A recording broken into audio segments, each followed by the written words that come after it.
this diaspora you are seeing that we are speaking all the time, trust me, by the time we go back into our shells, we have nothing to lose. I'm not bragging about this. We have absolutely nothing to lose. A president that came into office and companies were leaving Nigeria, you think that's a good sign? You think that is a good sign? Company that does Panadol.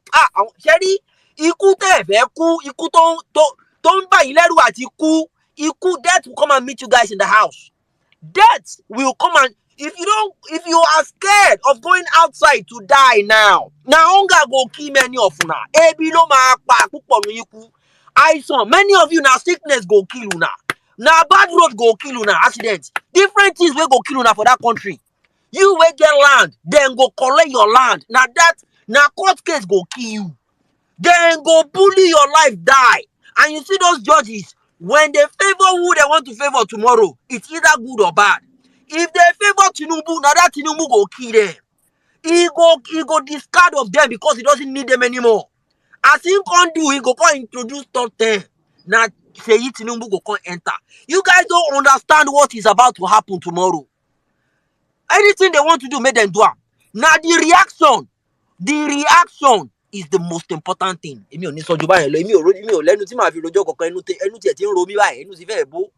I'm done.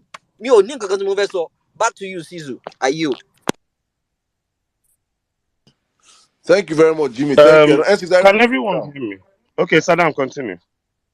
No, go on. I want to check if you're ready to speak. Can everyone hear me? Yeah, go on, bro. All right. Dear Obedience, let me come from a different angle. I want to commend all of you. I want to thank you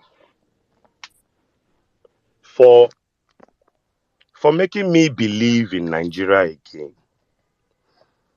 I hope with this little movement, I hope with all we have suffered, that with all the history that was banned in Nigeria, we have learnt a thing or two about Nigerians and about Nigeria. In this movement in the last 1 year, we were all regular human beings. Nothing concerns some of us with politics. Some of us did not even have PVC. I want to tell you people to remember all we have come through, so that one Justice Samani or one other freak does not start affecting your confidence.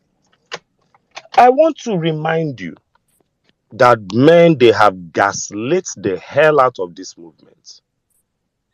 They woke up and told us that the candidates who did not engage in anything tribal this election was the tribalist. The candidates who did not deny he was running Muslim ticket, then ended up being Muslim ticket, was not the bigot, is Obi. I hope that with this movement, you people have seen, if not anything, what Nigeria does to the Igbos. Because I must congratulate all of you for at least supporting Peter Obi. But I hope that this movement showed you how dirty the Nigerian political leader is. I hope you people remember that in this movement, a young boy carried a flag. They beat him up. In this movement, our candidate in Imo State, they burnt him in his car with 5 other people. I want to remind you people in this movement that they have dealt with Peter Obi to the point that Peter Obi came out and told us that if you people, when they froze Take Back Nigeria accounts, Peter Obi told people that if you know what he is facing, I want to let you imagine how many times they must have used EFCC and DSS on Peter Obi.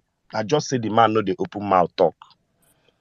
I want to remind you that they killed, before we even started this movement, a woman sat down, gathered some ladies in Jos, and sang a song, Peter Obi will save us. And people came to that woman's house and murdered her in front of her children, Madam Chintex. Make her they remind you see, Nigerians, we have a terrible memory In because if we Kaduna, that's don't Kaduna, that was Kaduna. in Kaduna, pardon, thanks for the fact check.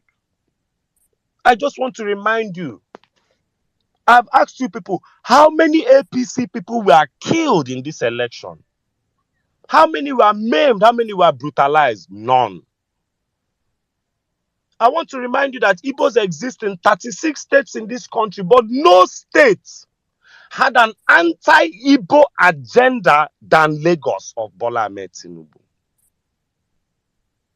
Ogun State did not use anti-Igbo to win. Delta did not fight the Igbos to win. Bola Tinubu started this thing and he has been doing it. I want to remind you in this movement that you did not beg Tinubu to go and traffic heroin. We didn't beg him. Everybody has a choice in life.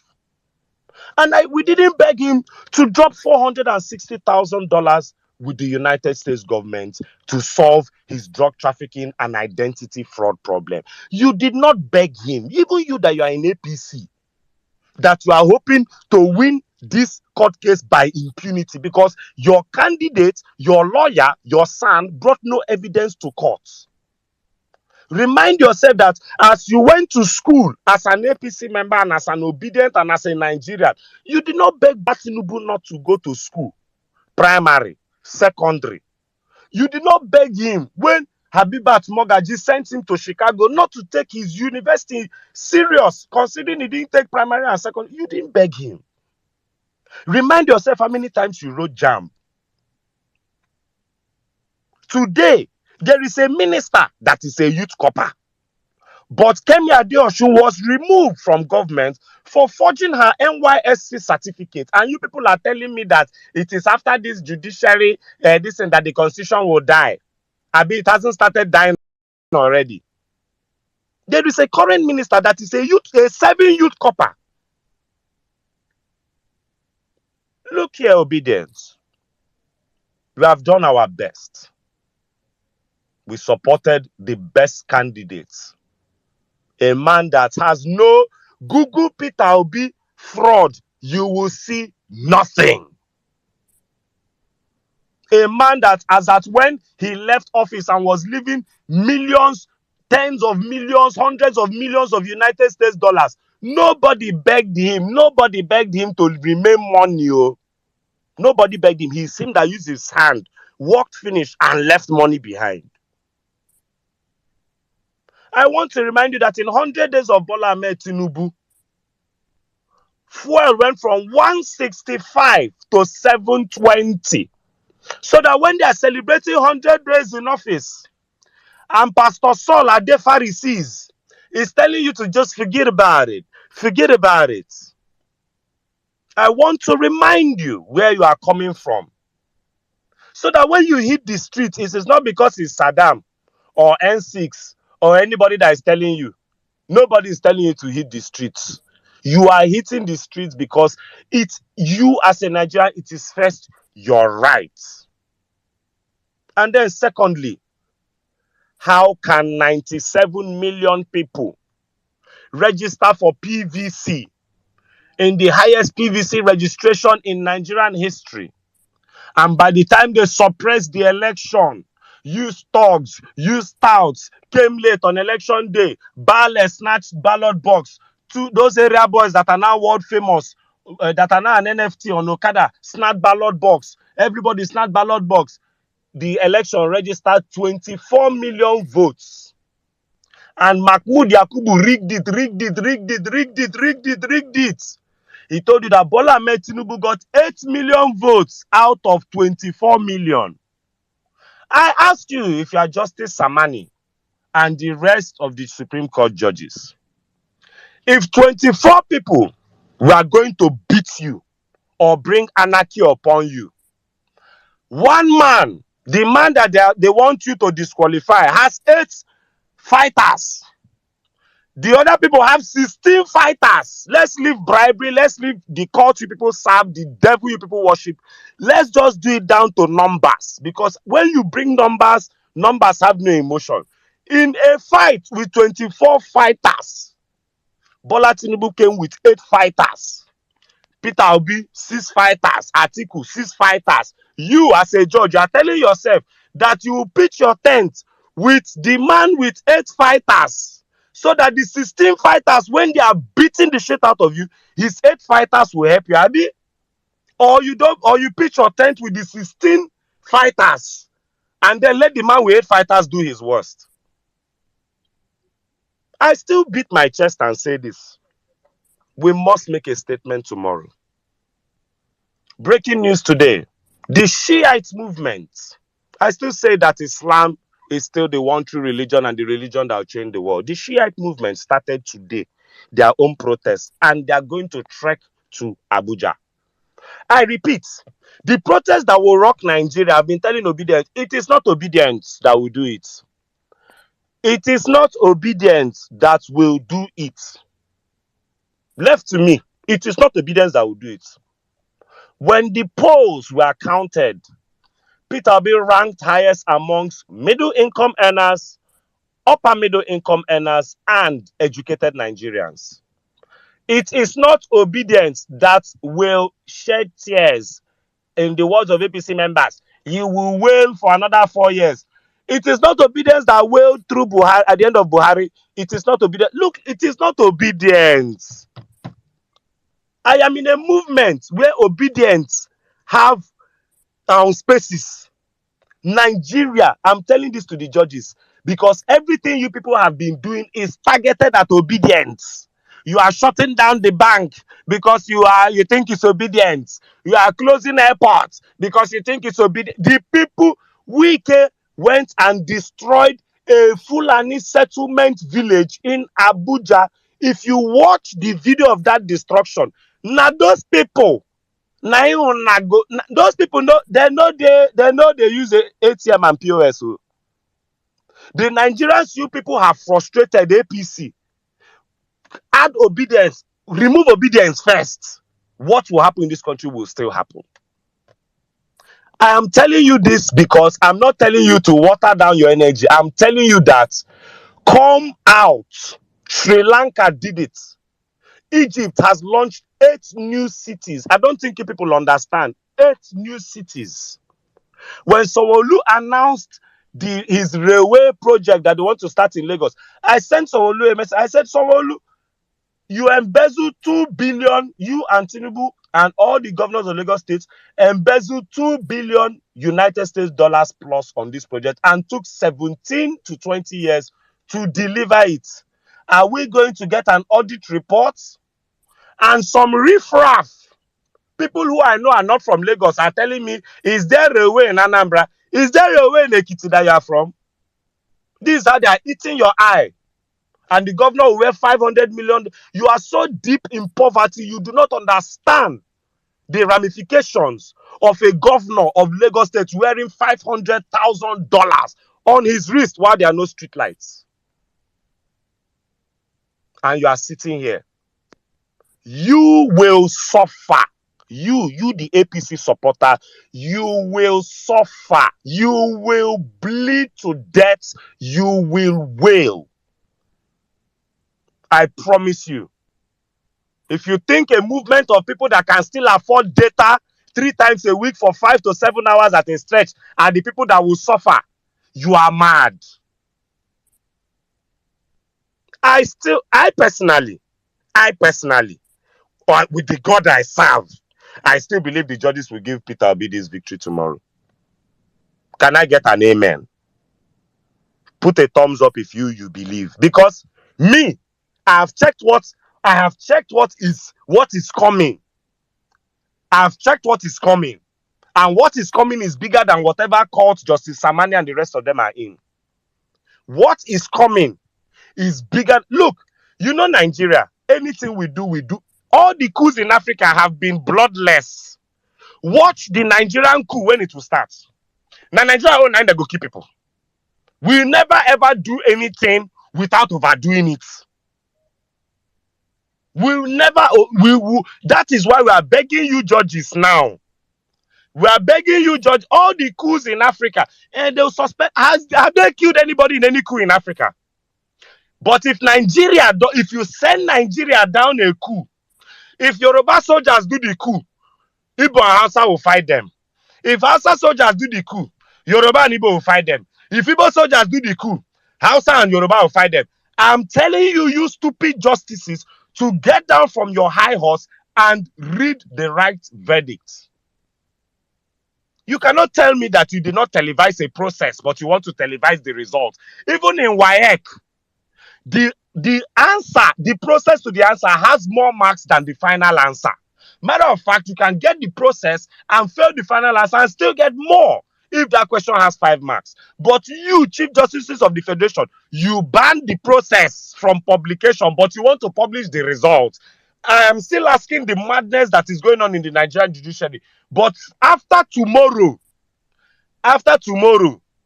if you get up as a Nigerian and say you want to send your child to study law, I repeat, it is better you send that child to do yahoo, to do ashawo, to deal in heroin, to do identity theft, than that child should study law, because there is no need. The book that child is going to study, which is the Constitution, is nonsense. Why study a book that says a man who committed a crime should not become president? Then the president is a man who committed a crime. What is law for then? Close all the law school and use it to do poultry. If you close all the law schools in this country and we raise fowl, turkey, ostrich, and poultry, we would at least dent the poultry prices. So no need again, no. No need all this cap and gown. No need. After tomorrow, once you affirm APC, please, all law faculties in Nigeria, go home. Law is no more needed in Nigeria again. Law is no more needed. Because we've been managing this thing we are doing. We know that there's no law. We are proud to say Nigeria is a lawless country. But after tomorrow, the chief justices of this country will now affirm to the whole world that Nigeria is indeed lawless. Look here, ladies and gentlemen. Tomorrow is going to go in our favor. I have seen some of you people. I know that part of the problem with Elon Musk. I want the crowd to come out with 2 things. We are going to make the noise. The noise I want the crowd to be making, Vuvuzela, they must be hearing it inside that publication. As that publication, they must be hearing pa pa pa pa pa pa pa pa pa pa pa pa pa pa pa, because we are coming out as Israelites to rejoice in the rejoicing that brought down the wall of Jericho. So we are coming out in a protest, but that protest is in the mindset that God is giving us this victory as well as in the mindset of if we no collect them, woto woto. I know why I'm saying this. I'm not telling people go and burn Nigeria. Let this be on record. Stand outside in a public protest of your unhappiness over the 2023 elections. You have that in your constitutional rights. Do not fight any policeman. The last march in Abuja, I think a week or 2 weeks ago, the police came and disrespected themselves, and it's all there on public record. Even the person the police was arrested was able to be released. So please, obedience. We are law abiding. I say this so that let it be very clear. Let it be very clear between obedience and Asari Dokubo's people. They did it once in NSAS. Let it be clear. So that the way they did this bastard DSS, the way they came with their trucks and their vans and their SUVs doing NSAS with Agberos, let it be clear tomorrow for the Nigerian youth one more time. Let's show the world what APC is doing to Nigerians. Enough is enough. Enough is enough. APC are the kings of gaslighting. I've been seeing some of you obedience. I've been seeing some of your comments. You know, some of you are trying to get Elon Musk money. Tomorrow, the tribunal tomorrow will give it to Peter Obi. Congratulations, Peter Obi. The tribunal will give it to Peter Obi. What the fuck are we saying? What are we saying? A book is clear and you want wine English?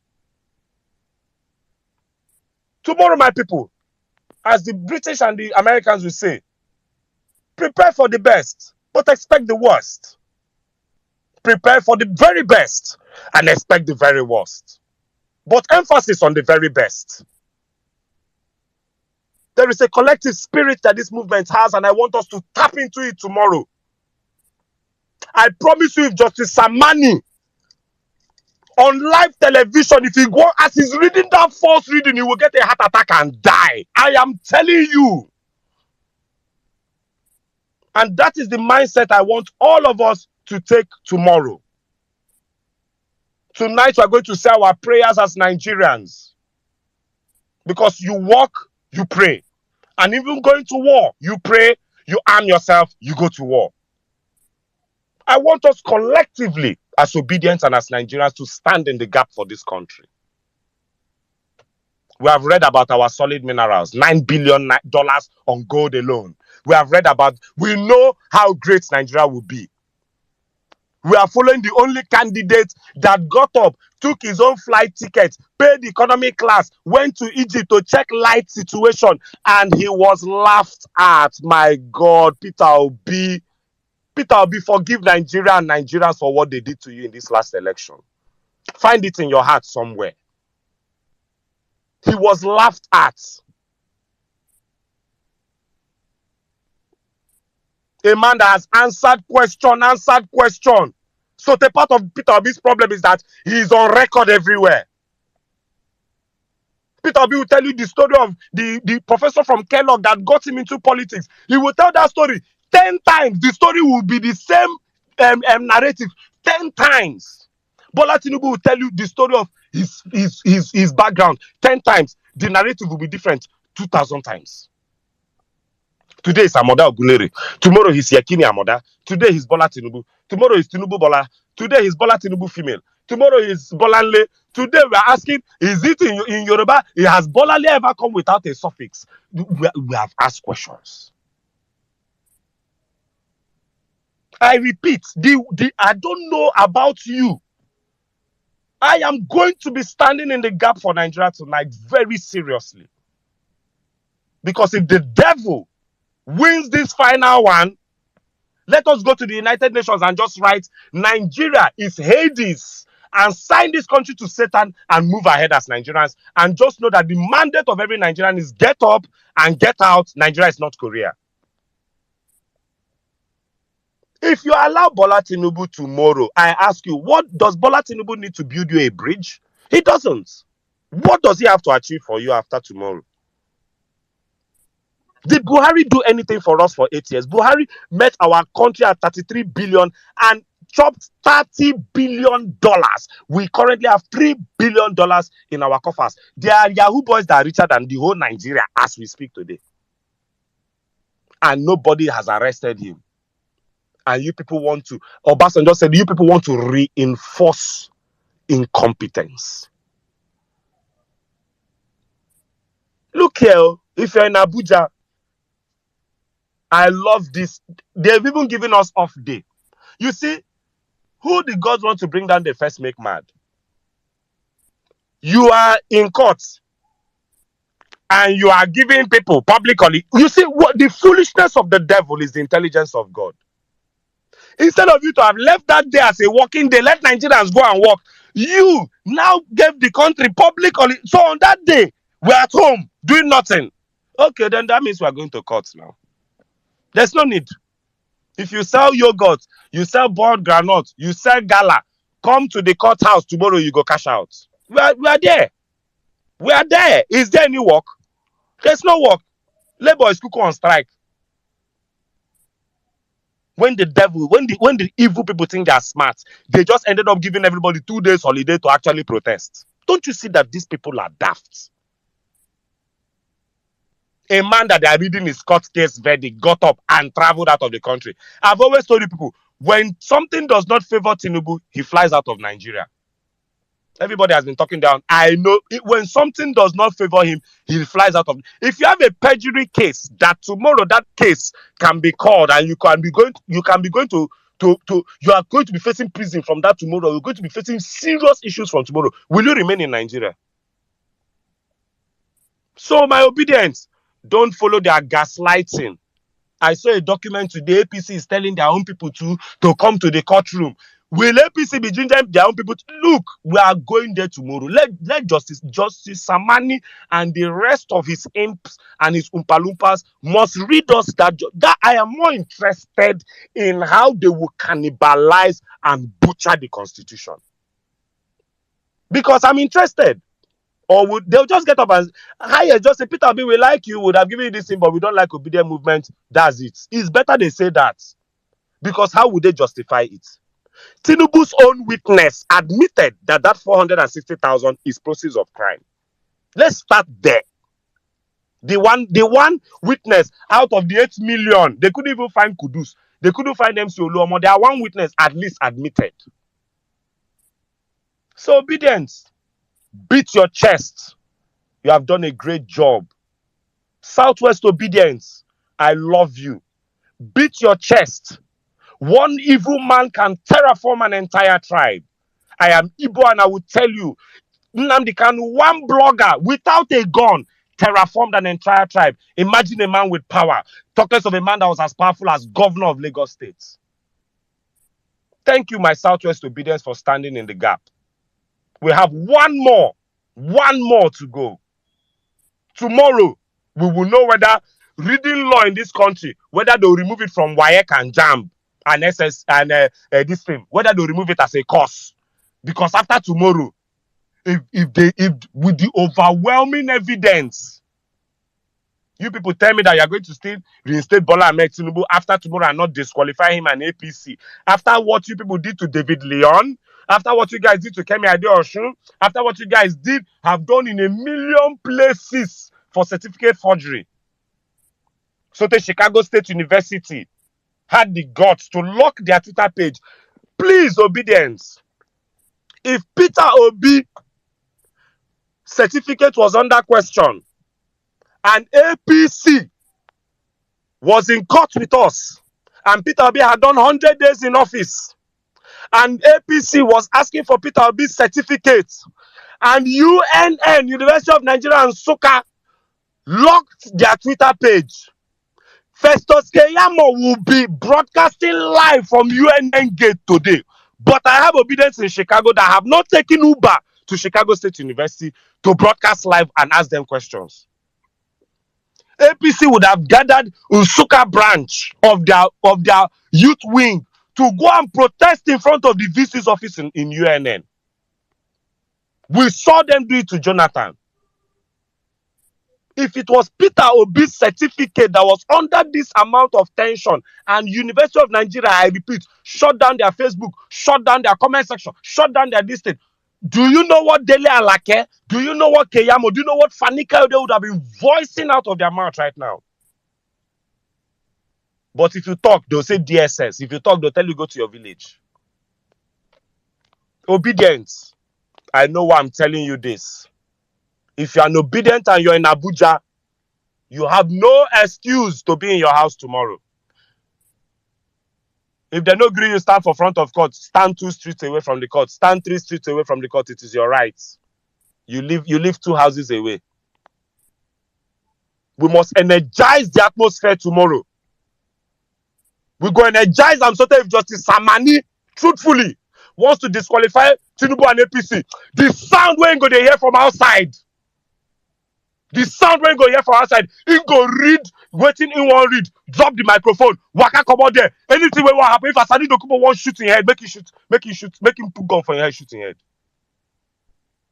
And there will also be the sound of obedience outside where we say, if Justice Samani them won't read that thing where truthfully we don't hear say, then Fashola or whoever they write, then by all means, let him know that as he's reading it and dropping that microphone, the hardest drive he will ever drive in his life is from that courthouse to his house. Obedience with Okada will be ready to help him with escorts free. I don't say more on Boston window. I say be ready to give him escort. Let nobody enjoy him. You just escort him to his house. Just escort him. If you choose to boo him as siren, you can boo him as he's going. But you see that tomorrow, that court atmosphere does not sound like a stadium. That one is that we have failed. We have failed.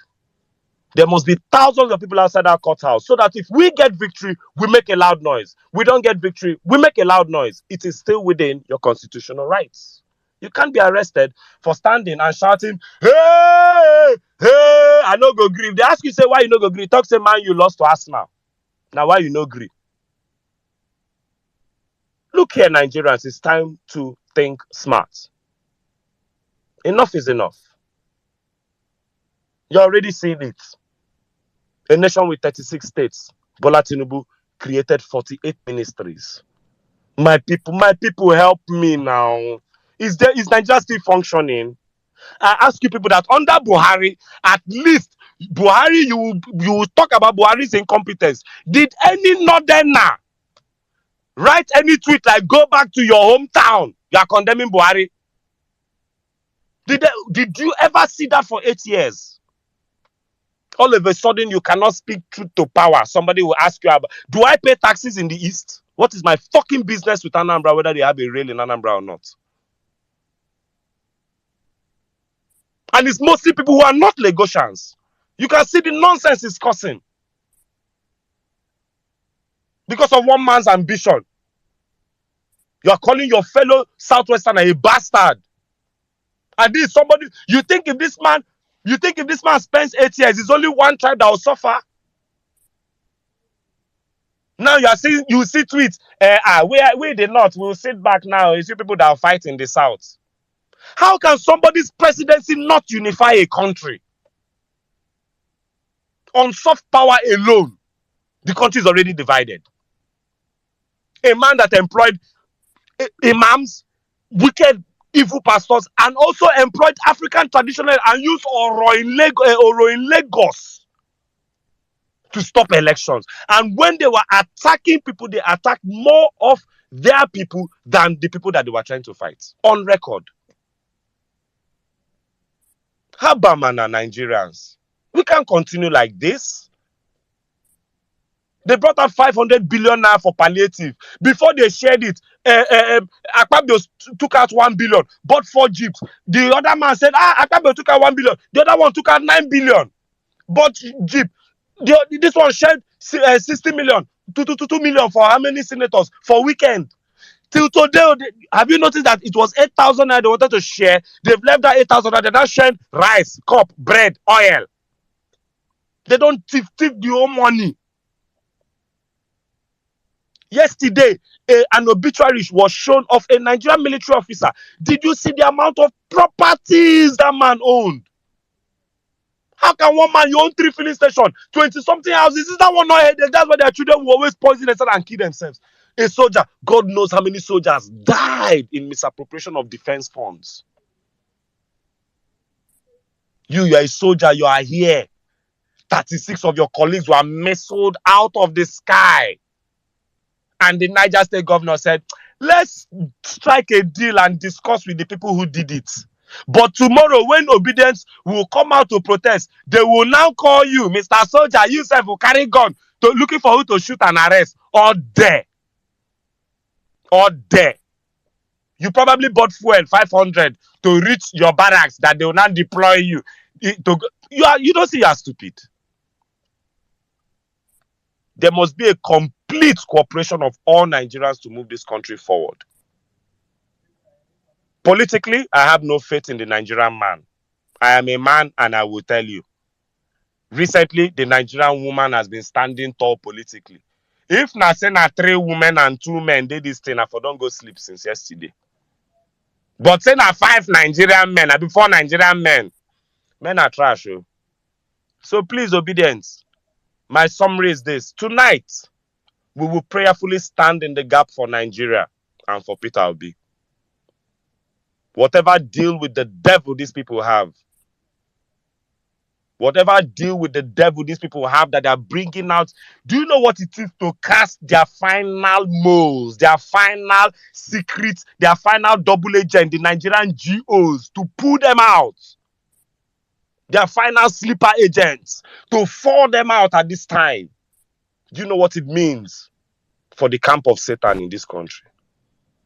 Please, tomorrow, I'm not begging you to go to church. No, go to any church. Nigerian churches are not waiting and they bury for the compound. Sit in your house and pray for this country. Then tomorrow, everybody in Abuja, please get up and just be around that area. Just be around. Be around, visiting, check out. You are checking the restaurants. You're a vlogger. You are on the street. You want to just check. Just be around. Be around. Just be around. It's your right. Be around. If you come out there, you see a lot of people around, just be as shocked that all those other people are around as you are around. Nobody told them to come around. Tomorrow is a public holiday. Everybody should be around the courtroom. Just be around. I know why I'm telling you this, Nigeria. Add 4 years to your life. Add 8 years to your life. Tell me how 2 million of us, there's nobody that doesn't know somebody that has not jackpot in this country right now. And they took 2 million of our best people. They didn't take 2 million APC supporters so that this country can at least breathe. They're taking 2 million graduates, our brightest, our best. Even in our influencers, they took Mazi Ibe, one of our brightest and best. How much more can we continue? Every country has a scheme to bring Nigerians overseas. Finland has a student scheme to bring Nigerians. Denmark has a visa-free. Germany has a visa-free for Nigerians with masters. Canada has, everybody's packing Nigerians because Nigeria does not know what they have in Nigerians. Please, we that the final Nigerians left behind in the gulag, I beg of you, tomorrow, come out if you're in Abuja, and we will make a joyful noise unto the Lord, and Nigeria will be free. Let them, after that, if they want to go to Supreme Court, let them go. But tomorrow matters a lot. Tonight we will eat, we will sleep, we will speak to ourselves, we will motivate one another. We will remind ourselves what is at stake. We will remind ourselves what is at stake. We will remind ourselves what Buhari and Emefiele did to us. We will remind ourselves that currently as we speak, due to APC's ineptitude and incompetence, we currently have two currencies floating. When in the history of this country did we have 200 nairas of two different colors, two 200, two 500, and two 1,000? What the fuck is going on? And somebody will get up and celebrate 100 days in office. Nigerians, tomorrow, we will dine in Valhalla. Dear justices, I saw the nonsense Mary Odili was reading like a special needs student. I was so embarrassed. I don't know if she wrote that. Fine. If they gave it to her to read, her reading skills for a retired judge is shameful. I said it. It's embarrassing that this is what's going on in this country.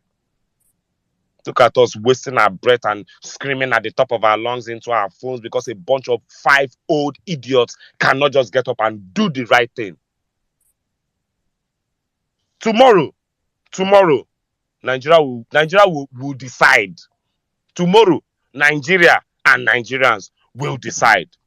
Dear Appeal Court, dear Justice Samani and the rest of your cohorts, my favorite phrase stands: fuck around and find out. I yield.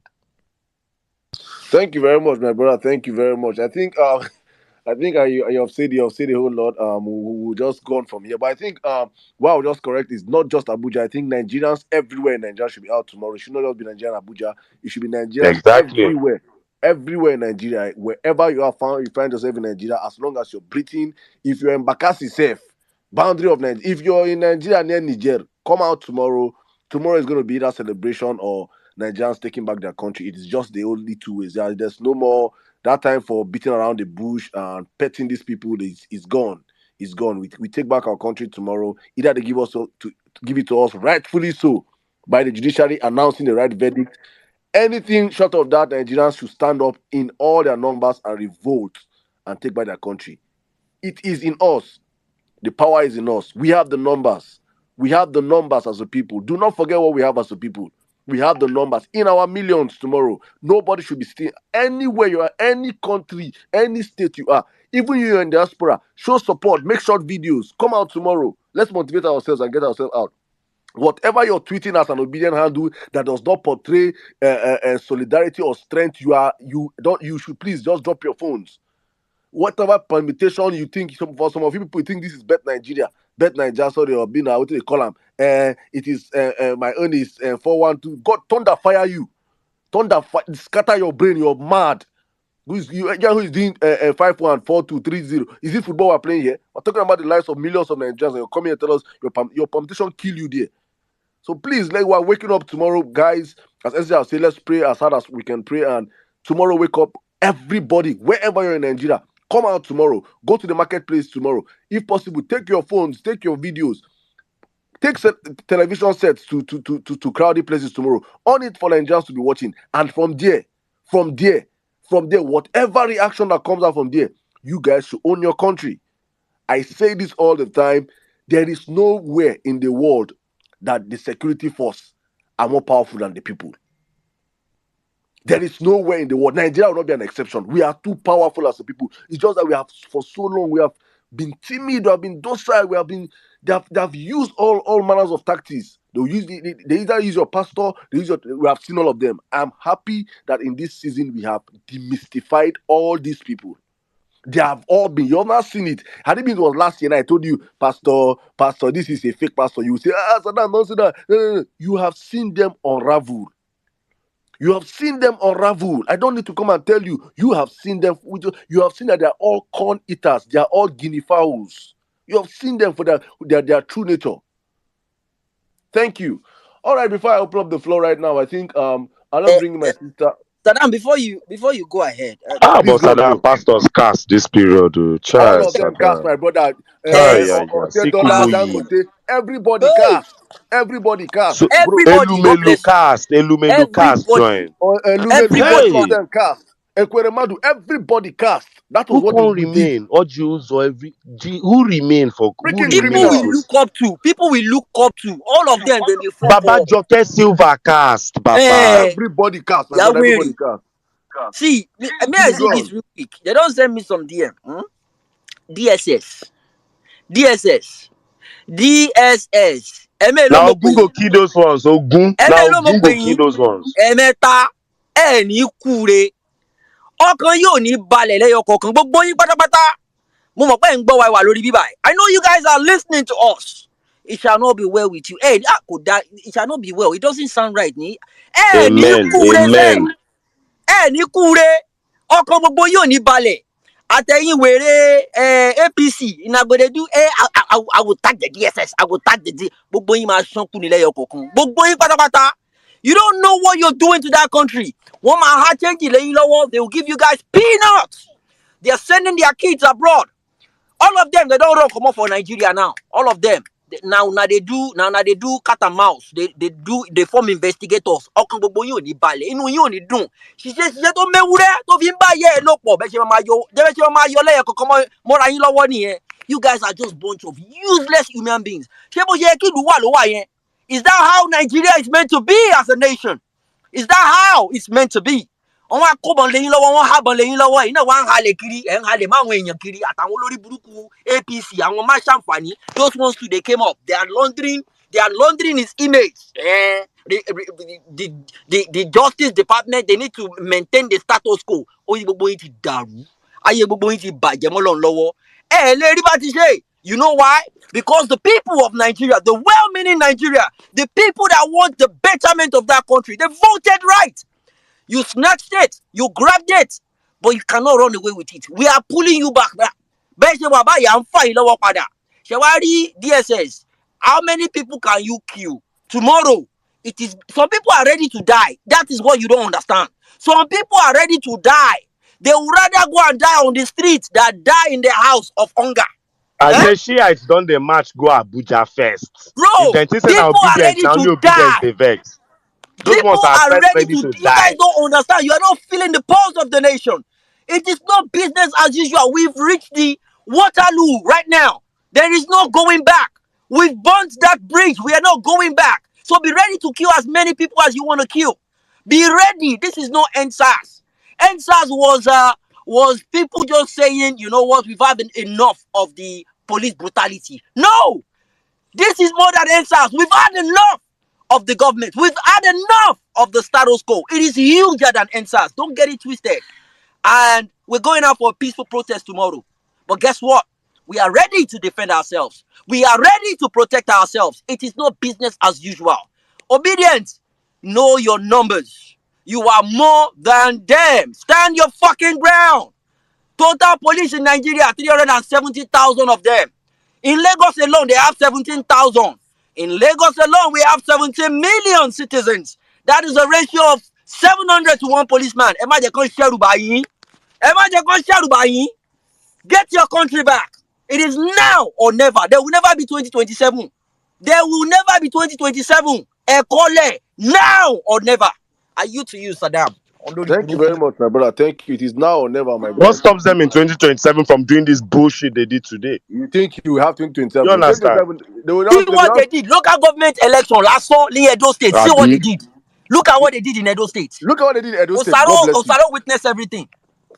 It was When you madness. Just when local you government. empower this criminality, anything goes. Right now, I'm telling you this. If you think there will be election in Imo State or in Bayelsa State, all this or in Kogi State, you're wasting Imo your State time. went to the Labour Party secretariat, Saddam, and brought down all the posters, all the flyers, everything. That's where we are. When you That's allow where this, that is what will be enshrined from tomorrow. my brother, Nigeria ends tomorrow. Nigeria, a new out of tomorrow, a new Nigeria will come out. Out of tomorrow, this old system ends tomorrow. The old order ends tomorrow. It Simple. ends tomorrow. It ends tomorrow because this nonsense can't continue. Nigerians just have to wake up. Let me start. Let me also open up the space. I think my sister is in haste. She has to rush out somewhere. But let me bring her in right now. The distinguished, you have the space. Good evening. Thank you, guys. Saddam, good to be on your space again. Sizzle, my brother, well meaning. Jimmy, Harry, Mommy Bolanle, Savik, all of you, I'm greeting you all. Sorry, I'm kind of like in a hurry. We've been having some work done behind doors. As you can see, I launched a new Telegram group called The Back Door. We launched a couple of them. But this particular one, I really need volunteers. Please. I am asking publicly for volunteers in, let me check my list, sorry, in medical, legal, logistics, security, welfare, and transportation. Okay?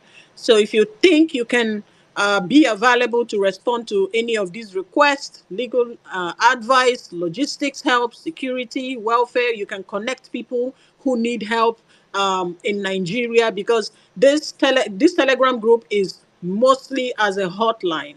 People who need help, people who would ask questions, people who need any form of assistance, they're gonna have to come in there. And as you can see, the group was created less than an hour ago, and it's already hitting 1,000 or more. So please, if you are interested in volunteering, again, this is a volunteer activity. It is not paid. I don't have the budget to pay medical or legal professionals, but I appreciate your service. Please send me a message if you have access to my DM. Send Harry a message if you can. Send Jimmy, send Saddam, send Sizzle. Whoever you can reach, please let them know that you're interested in this, and they will connect you to me, and I will add you in the group, because we do not have a lot of time and I don't want to say too much. You get my drift. So this is a hotline emergency volunteer request. So please, uh, get in touch with me. Thank you, guys. Sorry, I can't talk too much. I'm not interested in the judiciary or their nonsense. I'm not interested in the bat idiots. And so we'll talk more tomorrow. Thank you, guys. Bye bye. Thank you very much, my sister. Thank you. Thank you for the work you're doing behind the scene. Thank you. Just keep it going on. Thank you very much, guys. Let's open up the floor right now. I just want to let's take submissions. Let's get people into the conversation. We have over 100 requests, and everybody will be coming up. Please, when you're done, we have to draw Oh, people oh, to. sorry, Saddam. Sorry, Saddam. Sorry. The link to join the group is pinned on the jumbotron. You can also find it on my profile. Okay, in case you want to go to the group first before seeing what's going on in there. All right. You, Thank you. you can you Bye. can pin it on your profile also on the same Yes, way. I will. Yes, I will. Thank you. All right, guys. Thank you very much, every single one of you on the platform. Tonight we are trending. Congratulations, Peter Obi. I just want to say something that whatever we're doing here, we're saying here, I want to tell you guys that Nigerians are in their millions planning and cooking in different stratas. In different there are things that will happen from tomorrow that the establishment will say, I feel like that Pharaoh moment whereby they were warning Pharaoh, allow these people go, allow these people go. They said no, hardened their heart. They were so stubborn. They were so stubborn because that's how the Nigerian elite system they are feeling. They are that Pharaoh moment of hardened heart. No, let us do it. Is it not Nigerians? They will always listen. Oh Nothing my will goodness. happen. Nothing will happen. Nothing will happen. You guys will eat shit. You guys will see hell. Una go see am. Una go see am. No wahala. Let's open up the floor. Let me bring in my brothers. We'll start with distinguish. We'll take to a guy in that order. We'll mix it. So let's have the flow going on. So let me bring my brother Savik. Savik, you have the space. Good evening, sir. How are you doing today? Saddam, I'm good. Come to the house, please. All right, all right, great. Let me take somebody else and I'll come to you. Call me Lexi. I've been here for the longest, so I'll come to you. Just when you're ready, please let me know so you can come up and you can speak. Come, Lexi, you have the space in 5 minutes. Good Yeah, evening. yeah. Good evening, everybody. So then they always try to give another person my space. Now you see, now you don't hang. You say 5 minutes. Now let me come in. Good evening, my fellow violencer. Thank you for coming to this space. You know, today is going to be a great violence. I was expecting a huge number to join today, and I am happy because right here there's DSS. They are in their numbers, and we are ready for them. Nigerians, me and you, we have one cause to do. We should take back our country. And we are doing it in the right way. We didn't do anything bad. We have followed the constitution from day one till now. The only thing that we are doing is just give us back our mandate. And we are doing it in the right way. It's not illegal. If DSS like, they should come. Wherever they are, they should stunt out. We don't fucking care. You ask all of us to go out there to go and vote. It is not Tinubu's fault now. There's a Yoruba that says, "To ori ese were obu." You see a leg of a madman, you did not cut it. It is because of this useless man that called himself Mahmoud. If he had not given him the platform, the man will not be doing the nonsense he's doing today. Who the fuck is Tinubu? You send me out there to go and vote and tell me my vote will count, only for you to manipulate me. If I say you will die, no, I don't want you to die. I want you to suffer. It's to the extent that you will beg Nigeria to pray for you to die because you want to die and you did not die. I want you to die small, because on that day you chased me out. Unknowing to me that you have switched off the server. Me, I am on him. I try to connect the stupid what they are carrying IREF to my own hotspot.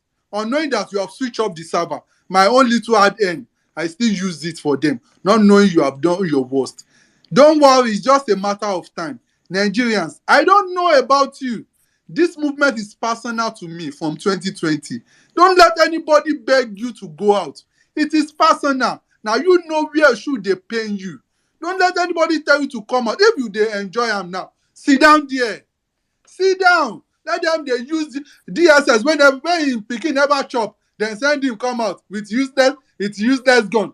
You are mad. Whatever you do tomorrow, don't worry. When you come inside back to your family, you will see them that they are crying and say, "Daddy, I want to eat." My only mission is to take back my country.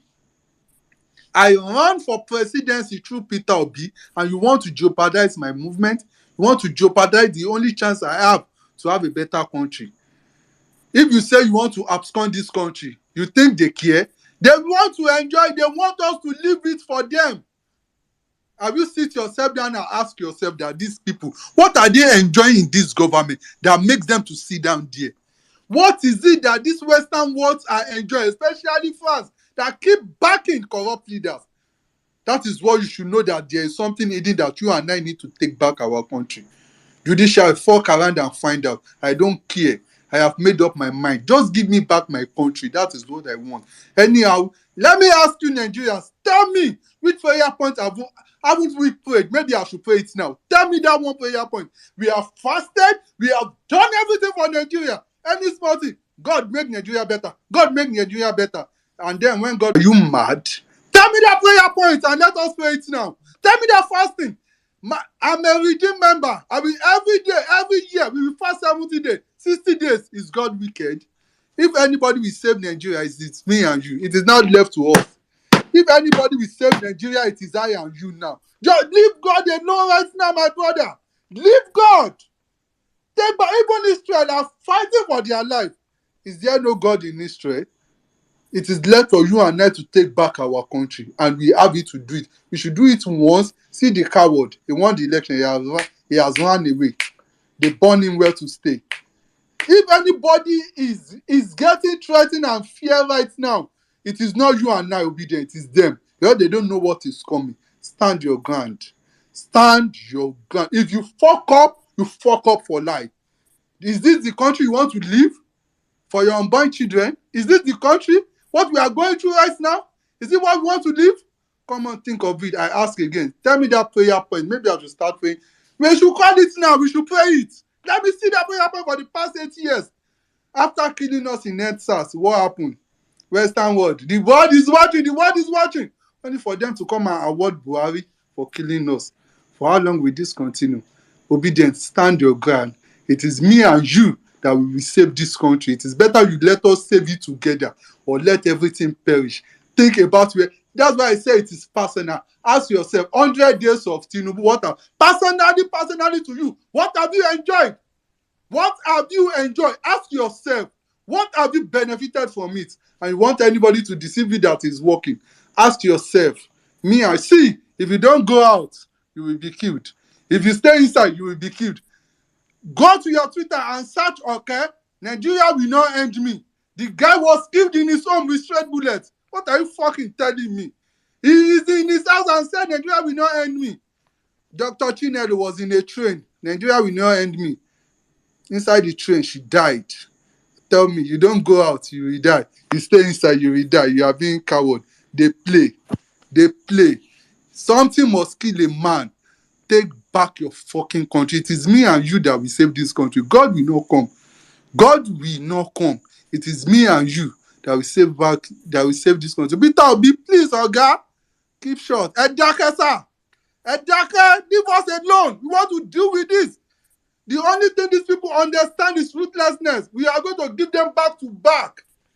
Give me back what I deserve. I voted. I stay in the sun, in the rain. I didn't snatch ballot. Those who snatch ballot paper are walking around the street. Ask anybody about to come home. You will be using DSS to chase them. Tell them to come home. They will use DSS. Are you mad? Lastly, I'm saying again, Mahmoud, you will not die. No, I don't want you to die. No, no, no, no, no, no, no. You will beg for death you will not see, because the pain that you will suffer, that money you collected, you will spend it on and you will still not see death. I'm not praying for you to die. No, I don't want you to die. Let's both see what will happen. I yield the mic. God bless you, my brother. God bless you. Call me Lexi. God bless you. As in, you're one of those Gen Zs that I see and I say, yes, there's hope for us in this country. There's a hope for the future.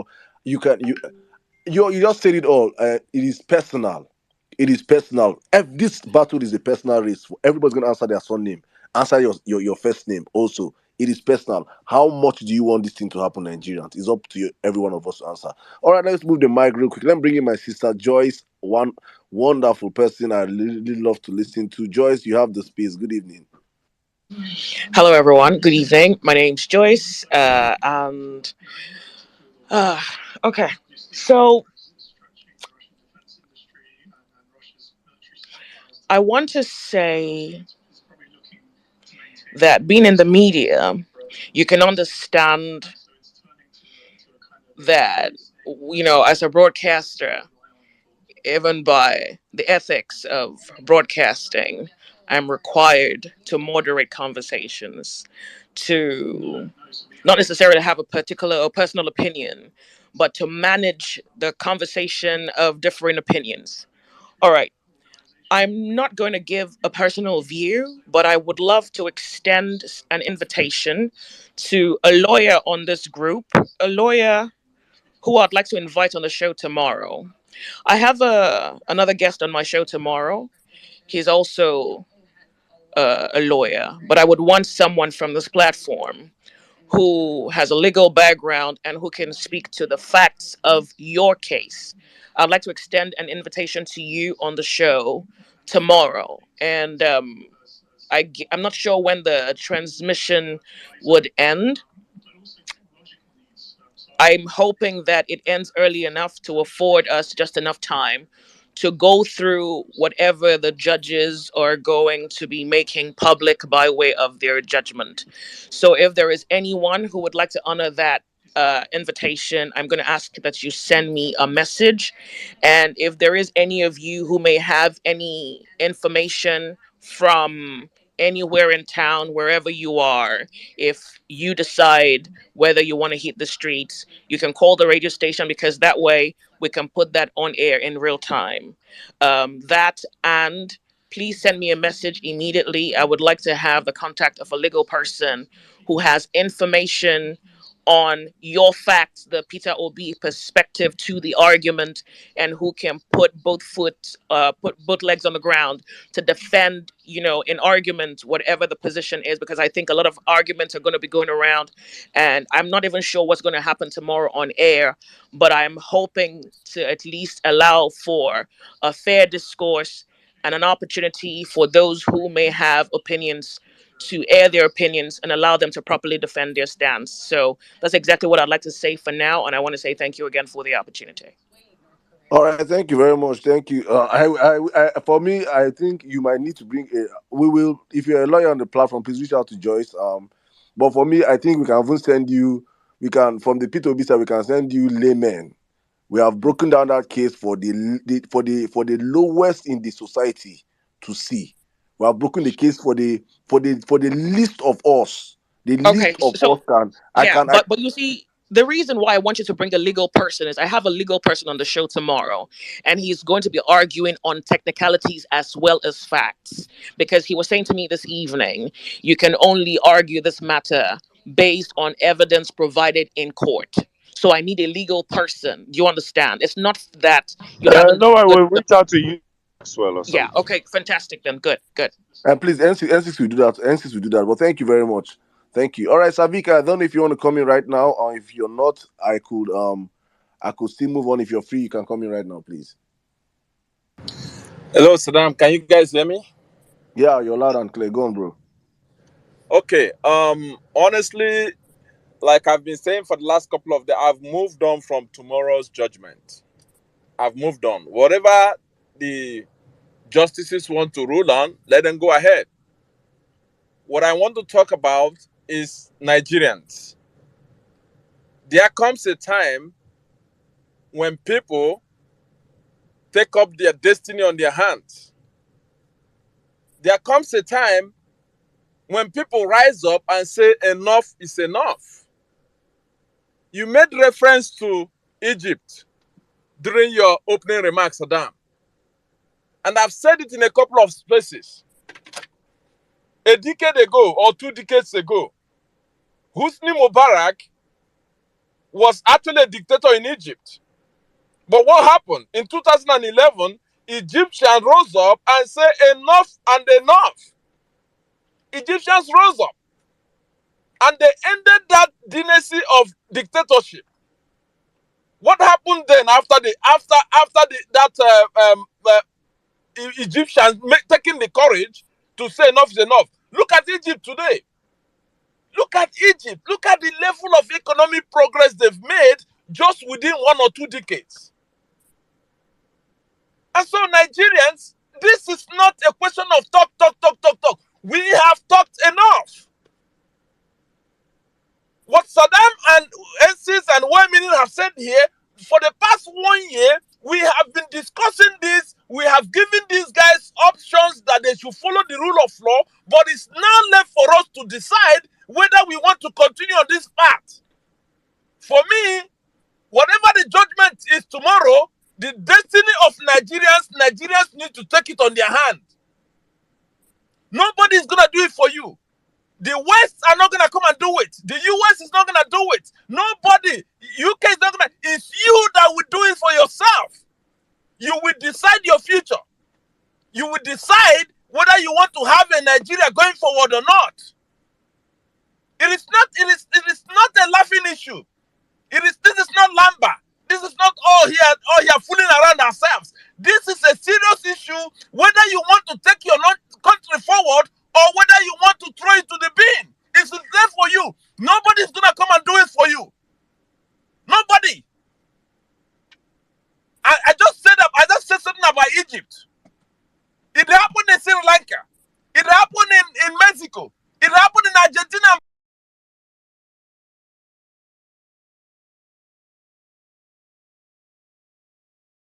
Brazil. It happened in China. The China that we're seeing today is because of a lot of people who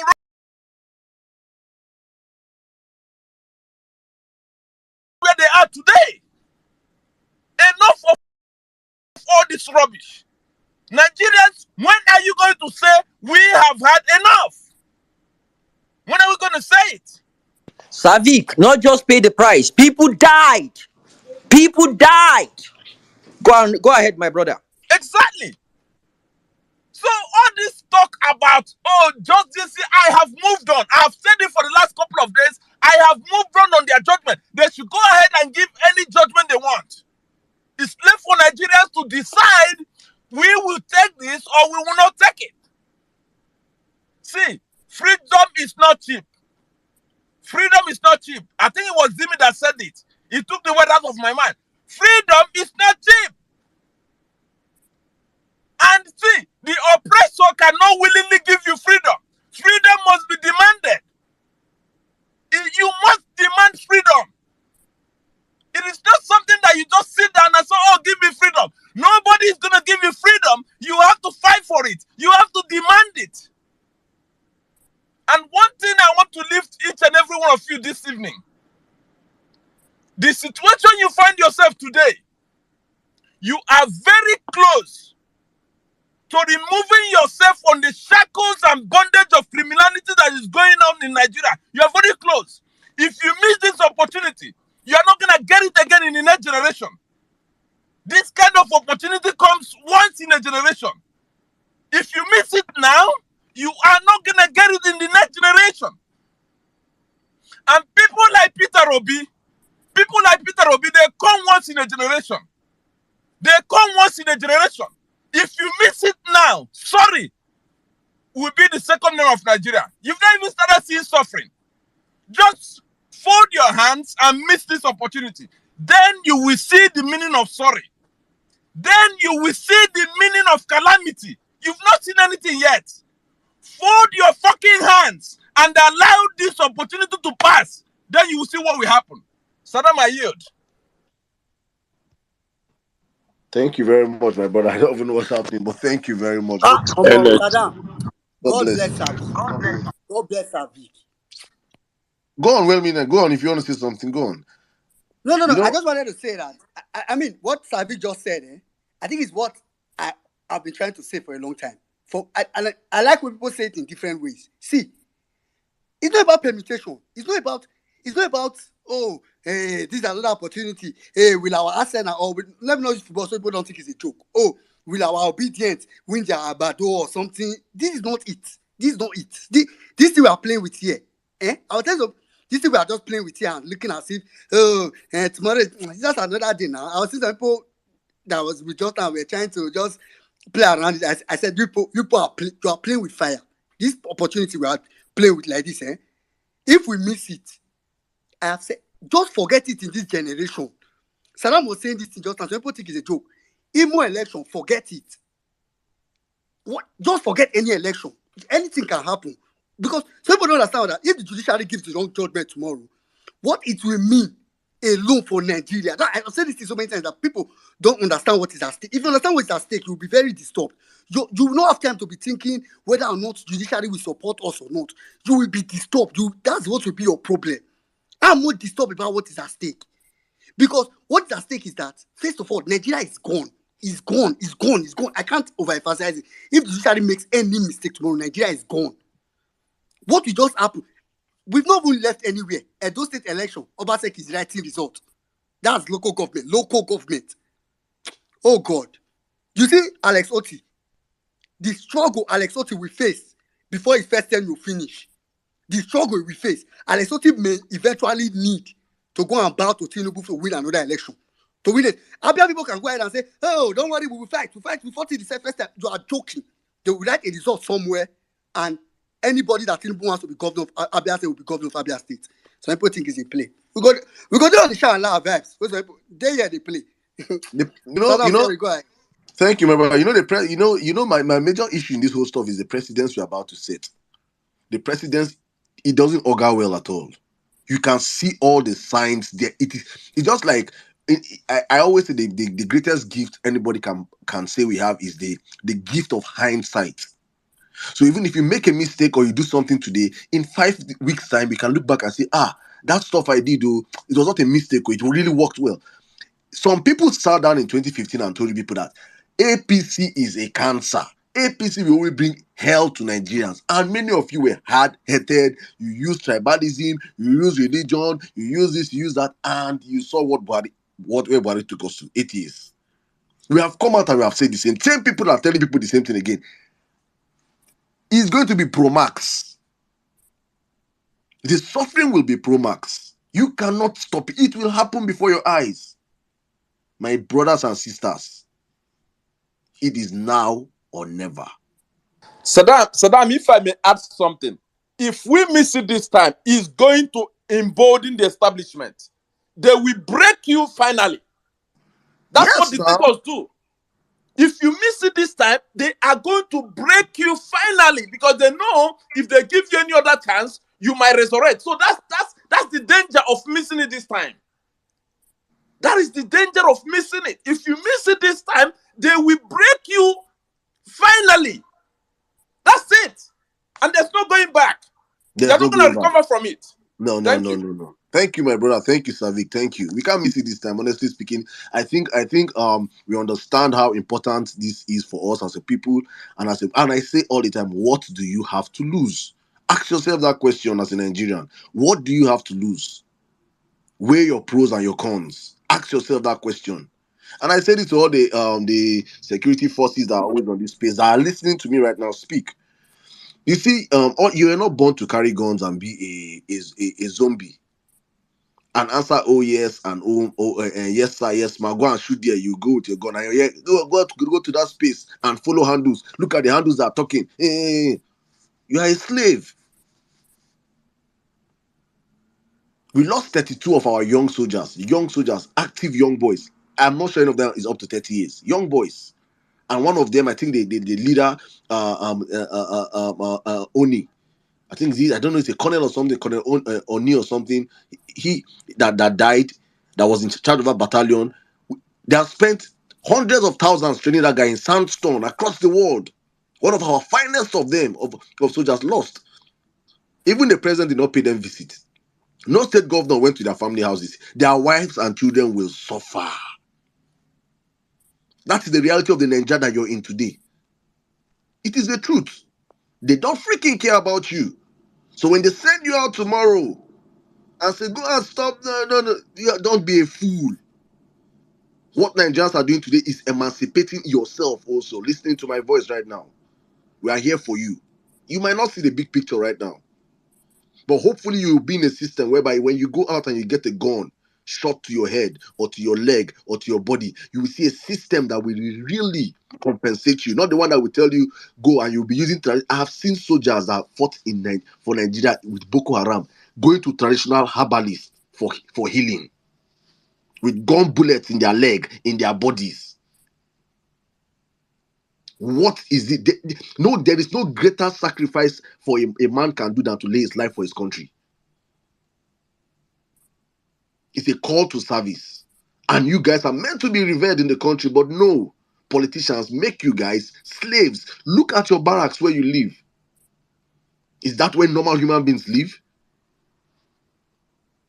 Is that where normal human beings stay? but they will send you to go and look at people that are speaking up for the rights of all Nigerians. Because when Nigeria works tomorrow, it will favor the Abado, it will favor the Mechanites, it will favor the obedience, it will favor you, it will favor every single person. And as Nigeria is spoiling today, it is touching everybody, including you. For how long will you stand with the establishment? This call is for you people in the security apparatus listening to us on this platform. It is time for once to stand with your people and do what is right. Let's keep the conversation rolling. Thank you very much, Savik. That was one touching submission there. Let me bring in Mbolanle right now. Mbolanle, you have the space. Good evening, ma. Saddam, good evening. Good evening, and six, well, I mean in Nigeria, and Jimmy, everyone else on the space, all the listeners. I greet you all from my neck of the woods. Right. It has been an emotional day for me, and not emotional for reasons some of you might think. I sat down and I began to reflect on the journey of the obedient movement. Right. And if no one else has told you this, right, let me tell you today that obedience, you have immense power. You have power to overcome, power to achieve, power to possess, power to prosper. You are fucking amazing people. You are young and old, male and female, from all walks of life. You have power. And do you know why I say that? Look at what you achieved in a year. You have the establishment running scared. You have the establishment running scared. Do you know what that means? Do you actually understand what you possess? Because when you have gathered together in agreement that you want to do something, you fucking did it. You did it. Forget what, all the smokes and mirrors, all the gaslighting, everything else. Think about it. You have power. So right at this juncture that we have reached, do not let anybody convince you otherwise. You see, like Savik, I kind of like thought about the whatever the judge is gonna say, and yeah, am I pissed off with them? Of course I am. Why won't I be? They're about to kill off what's left of Nigeria. It was bad already, and they're about to make it 100 times worse than it already is. So yes, I am pissed. But I'm not scared for them, because what they're about to do, the president's about to set, right? There is no way of rescuing Nigeria if they do the unthinkable. And the thing about is, like, if you have a sinkhole, it consumes everything. It will suck everything into it. So they're not going to be immune from it. But let nobody tell you you don't have power. You have power. Have you ever seen a situation like we are in right now? Have you? As long as you've been alive, have you? Or have your parents, your big uncles and aunties ever sat you down and said, this time, we got a fringe party, right? We set it up, right? We did our own campaign. We had nobody in any elected office, and yet we won an election. Have you ever heard anybody else say this? Don't let them take this away from you. You see, the issue that is going to be decided that has been decided and that will be announced tomorrow, it is not just about obedience. It's about Nigeria. It is about Nigeria. And they say that Kotoba Makon Uju or Makoimu say that, look, Whatever's going to affect your eyes will affect your nose. Have you ever had something in your eyes and your nose starts running while you're trying to get the thing out of your eyes? That is how it is, right? But because you have fought a battle, you fought, and you won. Right? They tried to do what they always do in Nigeria. However, at this juncture, it is time, it is now or never. I kept on thinking about it, thinking at a time when people have attempted to take their country back. For Nigeria, it has never really happened. Right? But this time, it will happen. Whether they like it or not, it will happen. So whatever agreement they have made in the covens across Nigeria or across the world, whatever agreement they have come in their in any secret societies that they might be in, it no concern us. What concerns us is for Nigeria to survive. And in order for it to happen, you have one more job to do. One more job. And that job is for you to not be afraid.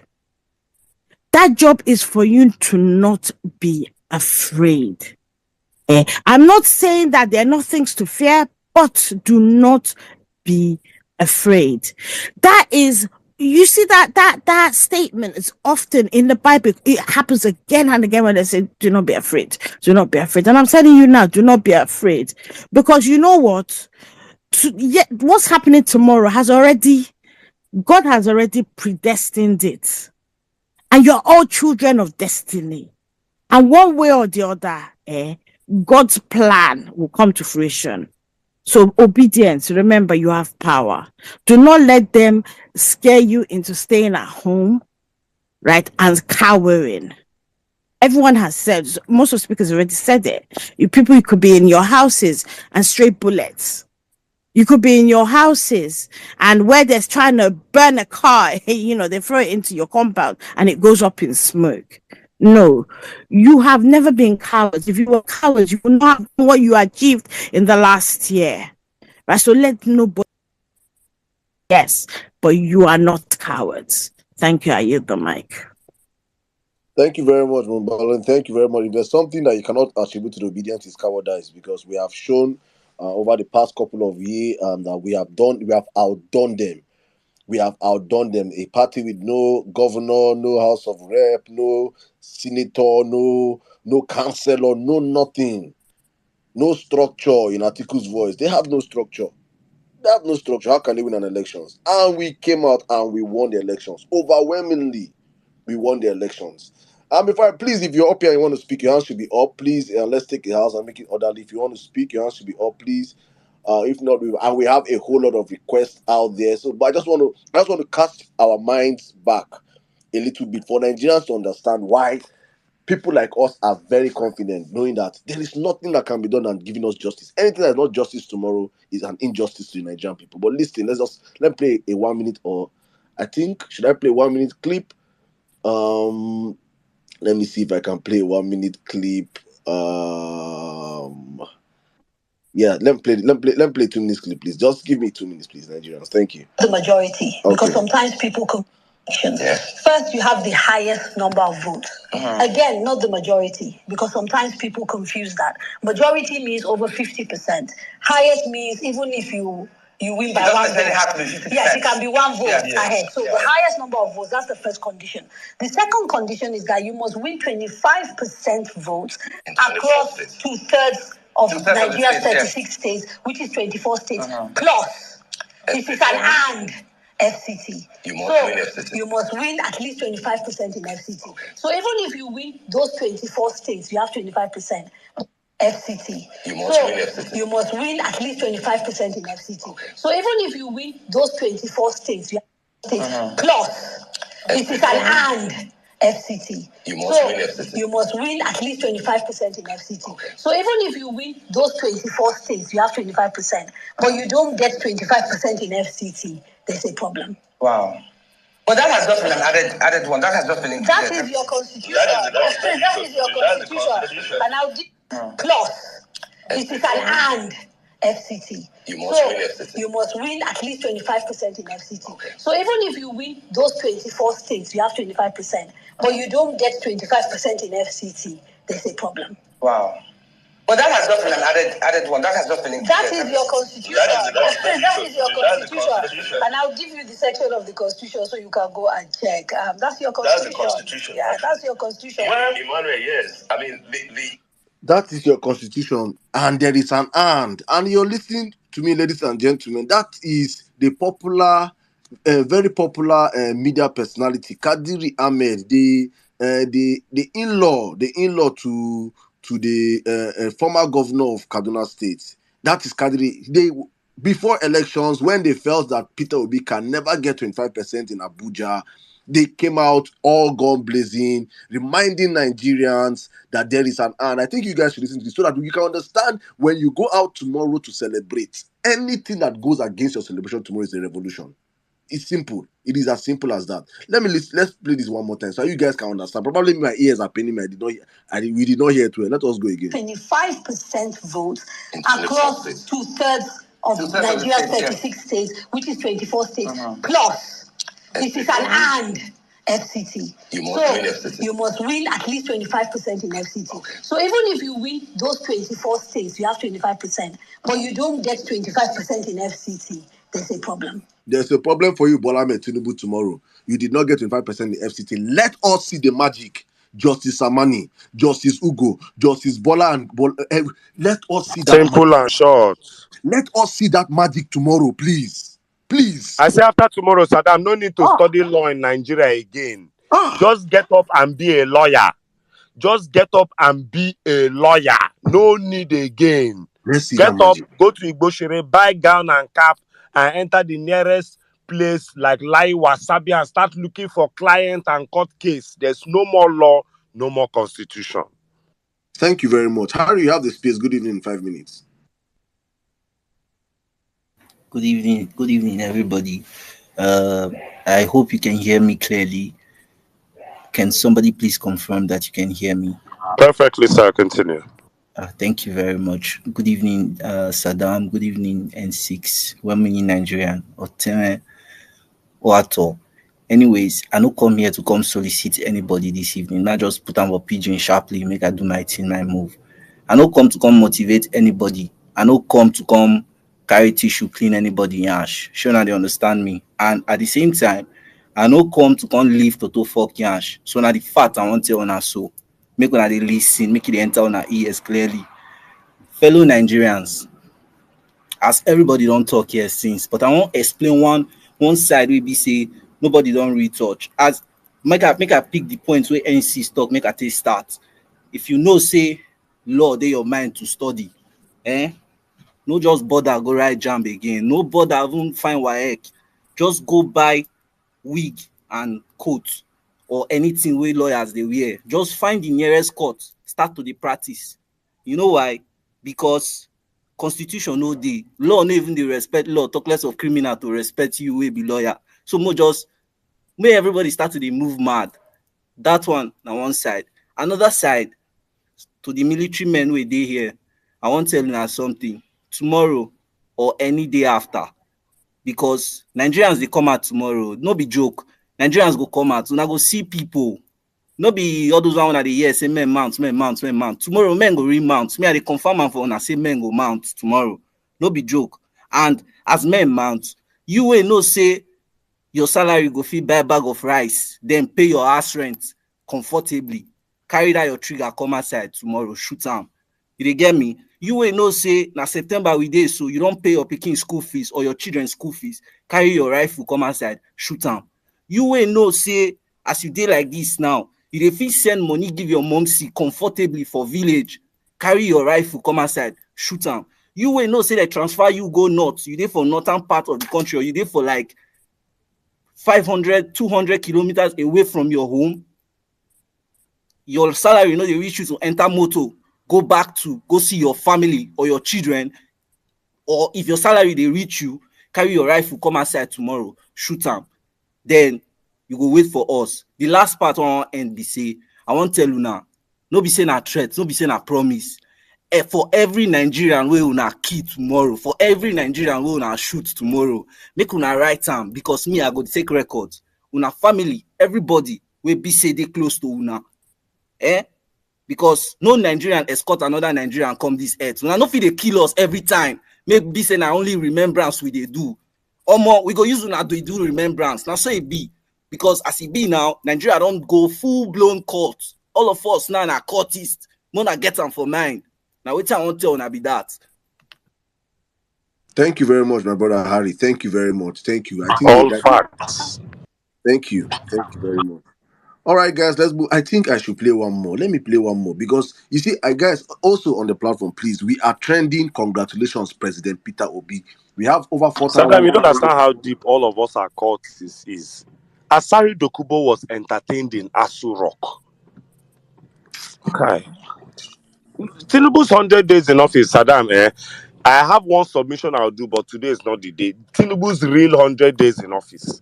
But things have happened in the last 100 days, Saddam, that you forget about. In Tinubu's 100 days in office, 36 Nigerian soldiers were killed and nobody paid them remembrance. A courtesy visit, nothing. Matter of fact, the Nigerian army came and gaslighted the situation and told you people that it was wind and weather that made that helicopter to crash. Tinubu's 100 days in office. No wahala. Let's go No back. problem. Thank you, my brother. Thank you. Let's go back to the conversation. Thank you. That one, that I don't even think his 100 days is not even. 100 days in office, we're at war with Niger. 100 days in office, we're at war with Niger, Saddam.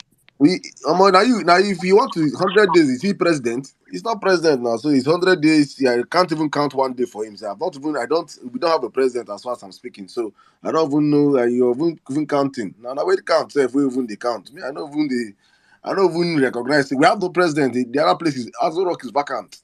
It's vacant until the right man gets into there. So anything that are doing there, it's their business. We never expected him to do well. If he's in 200 days and you expect, there's no expectation from that man. Any justice tomorrow, Saddam, that is reaffirming that man in office should understand what has happened truly in the last 100 days. Unifying of the currency carried Nigeria, the Naira, to the point that Naira now is doing worse than the Cameroonian currency. Naira now is approaching 1,000 to $1, Saddam, in 100 days. This man, what Buhari could not, Buhari took oil, our petroleum price to 165. Tinubu took it 165 to 500 stroke 700 in one utterance.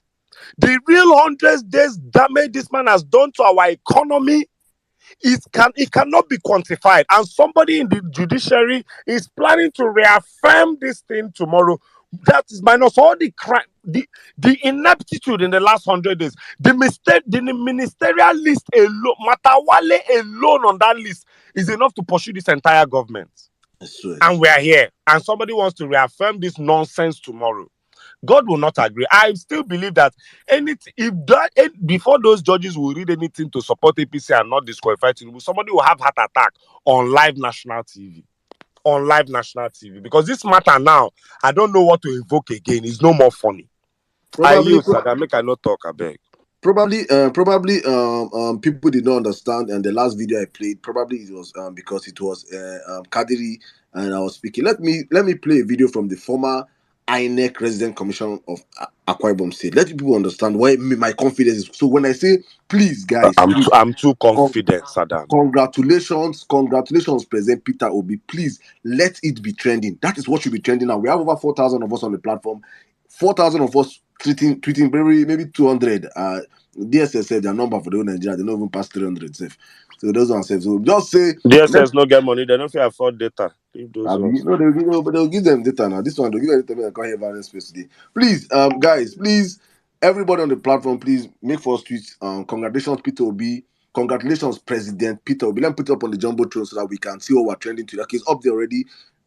We are trending. Congratulations, President Peter Obi, and also we will revolt if any injustice. I'm going to find the hashtag and put it well. When Nigeria, if you got it, please put it up on the jumbotron also. But I just want to play something one more time for you guys to understand when many of us our confidence as we are standing on and saying there is no point. This was one day before the presidential elections. Listen. Tomorrow's election is in their hand. Far more important is the provision of section 134, subsection 2B of the Constitution. It is to say, it is to the fact that no presidential candidate can be declared a winner in this election without having 25% in the Federal Capital Territory. That is very important for the whole world to know that tomorrow's election, whenever it will be finally declared, apart from having 25% in 24 states of the Federal Republic of Nigeria, the Federal Capital Territory is like a compulsory question. You can answer all that question. The Federal Capital Territory, without having 25%, you go nowhere. This is important. And finally, the broad outline of the 21st century, Dr. Abati, is clear. It offers opportunity for people who can work together, live together, and give not only to themselves, but their future generations, whose faces we are yet to see, whose name we may never know, who through a democratic process, in a free, fair, and credible election, we're able to give not only to themselves, but future generations, whose faces we are yet to see, whose name. All this one a long talk. I'm sure say you can. I don't But get God go paid. punish am. See the I don't. who dey direct us see? Who dey direct us see? My brother, I'm this was God. God is still kind. This was when when their confidence they felt Bro, that because they believe Obi no fit get 25%. they no believe That say was we go what get they 25%. believe say no fit get They 25%. no That believe was am. how obedience. Take your flowers, every single one of you. They no that was believe how am. confident they were. They That no was believe how am, Jimmy. Bro, Jimmy, go on. yeah, that was how 25% in confident they 25 were. They states and believe say Obi no 25% fit in make am. Abuja. All of a sudden, Abuja was no more a compulsory question, and we started again, and God go punish many people in this country. Let Amen. tomorrow come. Amen. I have no single doubt in that. By the way, I'm hearing news now. See that bouncer looking Olori Buruku, where they call himself Alufa. What do they call him? Ade Farasin. Ti oni kuri. All those they will say don't travel. They don't say don't come off for Nigeria now. People will see him for airport. Jackpa. So Hey. passing a message to you guys. See, we've broken a lot of jinx in this movement. And initially we mentioned it. You see, they will send three set of people to you: elders, your parents, elders within the community, people you look up to, traditional rulers, and religious rulers. Those are the people they send to you. And the three of them, we've broken that jinx this time around. Because since when they don't they talk, elders, your old age, what has it benefited that country? The religious leaders, you don't they anointing oil where they na hair, we don't dry since 1901, where they don't put on our head. We now don't pray something that they chop breakfast with God every day. Now not tell God the problem of that country. Nothing. There was no benefit. The country keeps going down every day. And one way they come out, they talk say, Imagine you chop breakfast with God. You don't even ask God, make God give Nigeria 24 hours like Say that. you understand. Say you understand. You don't even Selfish follow God talk. man. Say Now you our chop problem. breakfast with God. You don't even give God requests. Hey. Eh, Now, they don't wow. bobo people for that country. First seed of the year.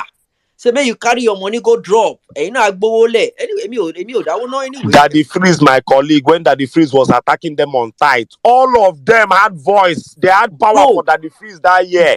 because all of us we are into that conformity experiment. I put a video up there. It's called conformity experiment. They've done it to us for over the years. But you see, a lot of us we've been outside that box. We've traveled outside the country, different parts of the world. We see how things are done. Countries where they be say they know they worship God, then they worship snake, then they worship cow when they kill chop. But their country is doing fucking fine.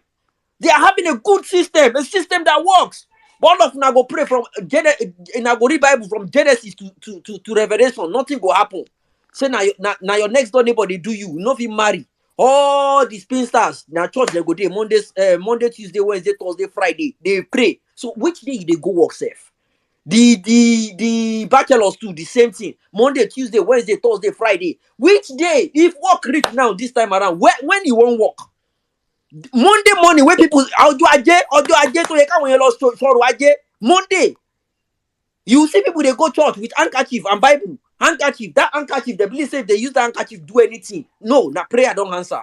Entorai. See, the destiny of everyone in that country is in your hands tomorrow. What they do or what they say in that court tomorrow will determine what next will happen in Nigeria tomorrow. As I said, obedience. We are well-meaning Nigerians. We want the betterment of that country. We are going out in solidarity of our principle. We are going out to celebrate. But guess what? We are ready to defend ourselves. We are ready to protect ourselves because it's not going to be you business as usual. Elokole àti DSS o gbogbo yín ntẹ́ bá lágbára ẹ máa bọ̀ lọ́la. See, people are ready to die. People are ready to die. People are dying of hunger. And you want to use gun? Gun is quicker. They are ready to die. No, now they play. It's a different ball game entirely this time around. Saddam, back to you, Jerry. Thank you very much, Jimmy. RCCGGO, a man I respect so much, Pa Adebayo, Adeboye. He said something that a video that trended last week, when he made a prophecy, or what he said, the naira will go back to how it used to be. And I'm going to say something here that I am certain, if he has been in ministry for 50 years, I can say this is one of the first few times that he have made such a speech, and the reception was that poor. And he had to even say, you people did not believe me. Did you guys pay attention to that? He had to say, you people did not believe me. Okay, if the God he had to. The people were not. People don't they open. People don't they hear violent space. We've called out their bullshit. People's eyes are being opened, Jimmy. We have been docile for so long. Our people are waking up, and I'm just so happy. We are waking up, and they are terrified. We will get it right. Let's keep the conversation rolling. Thank you very much, my brother Jimmy. Let's go on real quick. I see you, my sister Pels. Thank you for joining us on the platform. Let's take a guy now that will come to you, and I'll come to you, my sister. Joe Obedient, I know you're on the road, so I think I'll bring you in right now, my brother, so you can make your submissions and settle down. Joe, you have the space. Good evening. Joe Obedient, can you hear me? I know you're on the road. Well, if you're free and you're ready, just let me know. Okay, let me come to you, Mr. Tony. Mr. Tony, you have the space. Good evening. Good evening, Saddam. Thank you so much for taking me. Good evening, good morning, good afternoon to every obedient on the space. Mr. Tony, 1 second yes, before please. you see, Saddam, he reached out to me at the background before he came up. He's here to speak to every well-meaning Nigerian, and he's here to remind people the reason why we need to get our country back. These are people, one of the people that Nigeria has happened to. It was one of those people that went through Libya. Make people listen to what Nigeria has done to people that made them leave this country. Made them go outside, look for better life, greener pasture. Welcome, Mr. Tony. Go ahead. Thank you so much, Jimmy. I really appreciate it. I actually wasn't expecting you to bring that up so early, but I really appreciate that. It's not about me tonight, Saddam, Jimmy. It's about Nigeria. It's about straightening history and setting the path towards a better tomorrow. Nigeria happened to me just like it did happen to Harry. A few weeks ago, I heard Harry speaking about his experience crossing the desert. All he wanted was a better life. It brought tears to my eyes, and I reached out to Jimmy to let him know that I did the same thing in the early 90s. I'm in my 50s now, but I have a story to tell. And I'm saying this, I decided to come out tonight to help people, Nigerians, well-meaning Nigerians, obedience out there to help them to understand it's necessary for you to give it whatever it needs to save that country. Cecil, I've had your presentation and submissions over the months. It has been sizzling, and I really appreciate you for that. I appreciate each and every one of you very much. But let me tell you a story. I left Nigeria when I was in my early 20s. I crossed the desert.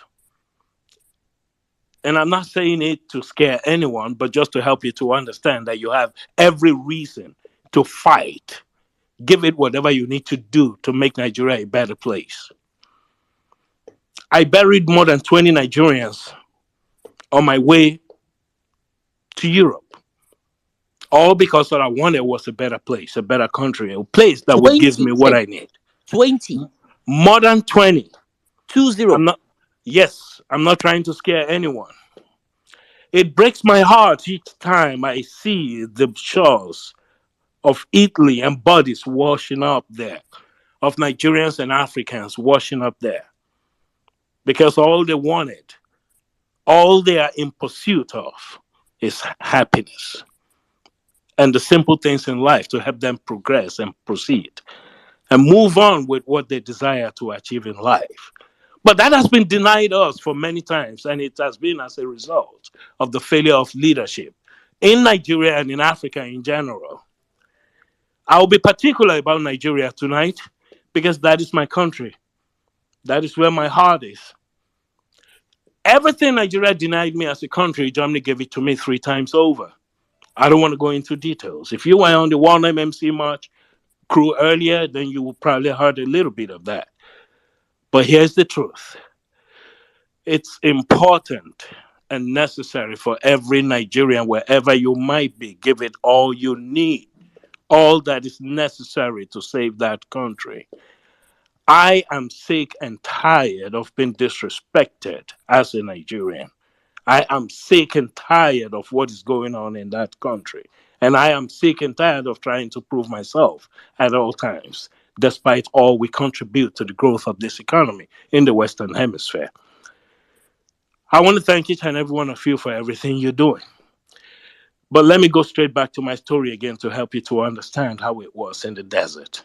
Harry gave a rousing story. No, rousing, I take that back. A very depressing story about what he experienced. Mine doubles that.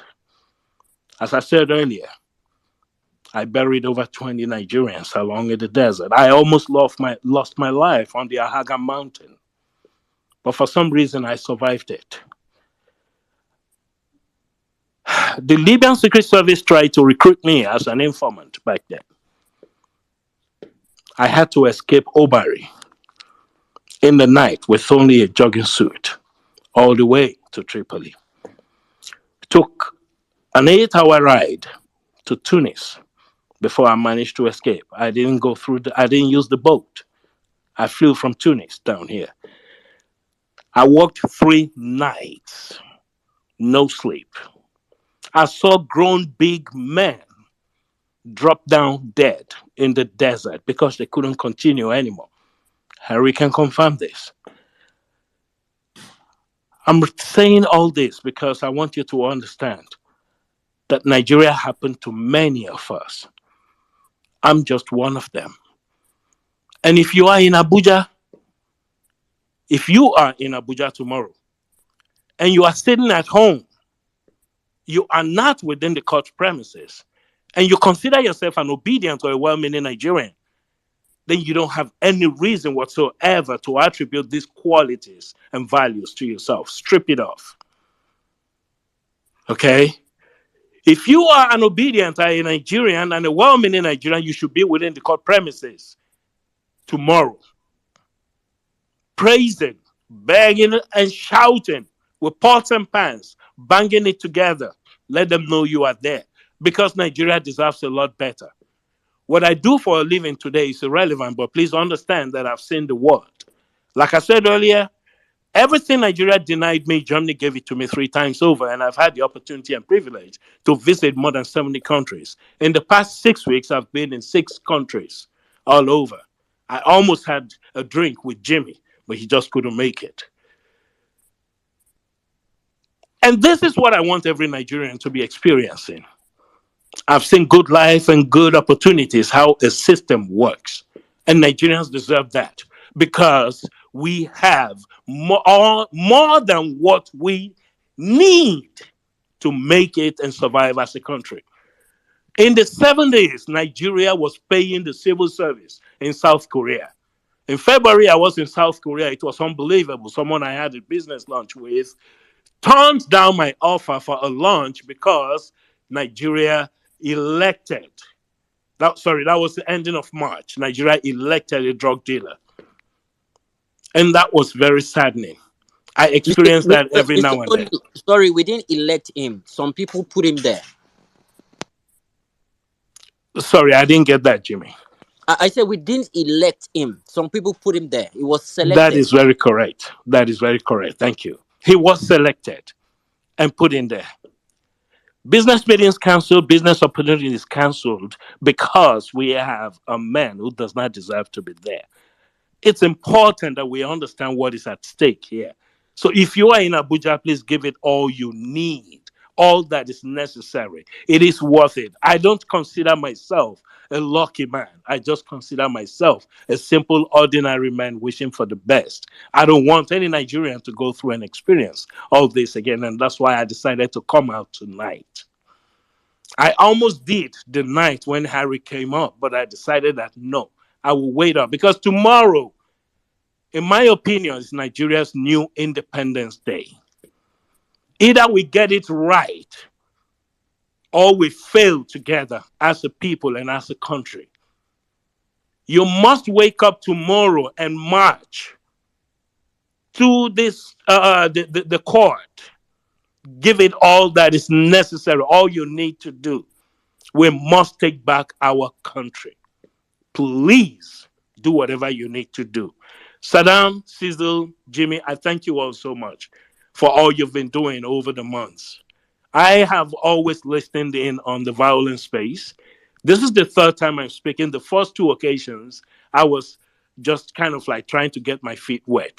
But today I decided to come out to encourage people and to help them to understand that we have something bigger than each and every one of us, bigger than what I experienced, bigger than the pains I've had to carry in my heart and on my shoulders the past couple of years since I left my country. So please do whatever is necessary for you to do. And on that note, I yield my mic and I thank you all and God bless you and I love you all once again. Thank you. Thank you very much, sir. Thank you very much, sir. Thank you. Thank you. Your story is an inspiration to many Nigerians out there because most of us don't understand. I say many Nigerians back home, we don't understand what what real life is all about. We don't understand what basic amenity is, as basic as potable water, as basic as potable water, as basic as this is 2023 and we are still screaming up NEPA. You gave birth to your child in 2015. Your child have been screaming up NEPA for the past 8 years, and you want to put that child through another. My friend gave birth to a child today. His wife put to bed today through today, and he reached out to me the DM in Nigeria. If we don't fix our country in the next 8 years, that child will scream up NEPA. It's a continuous circle of corruption. It will not change. We have a chance to put a stop to that. Thank you very much, Mr. Tony. God bless you for that story. Thank you. All right, let's go real quick. The Royal L'Oreal, Dr. Royal L'Oreal. I hope I pronounced it well. Good evening. Don't worry. Don't worry, Dr. Leon is okay. Thank you so much, Saddam. Thank you so much, Romini, Jimmy, Mr. Maxwell, everybody, the last speaker.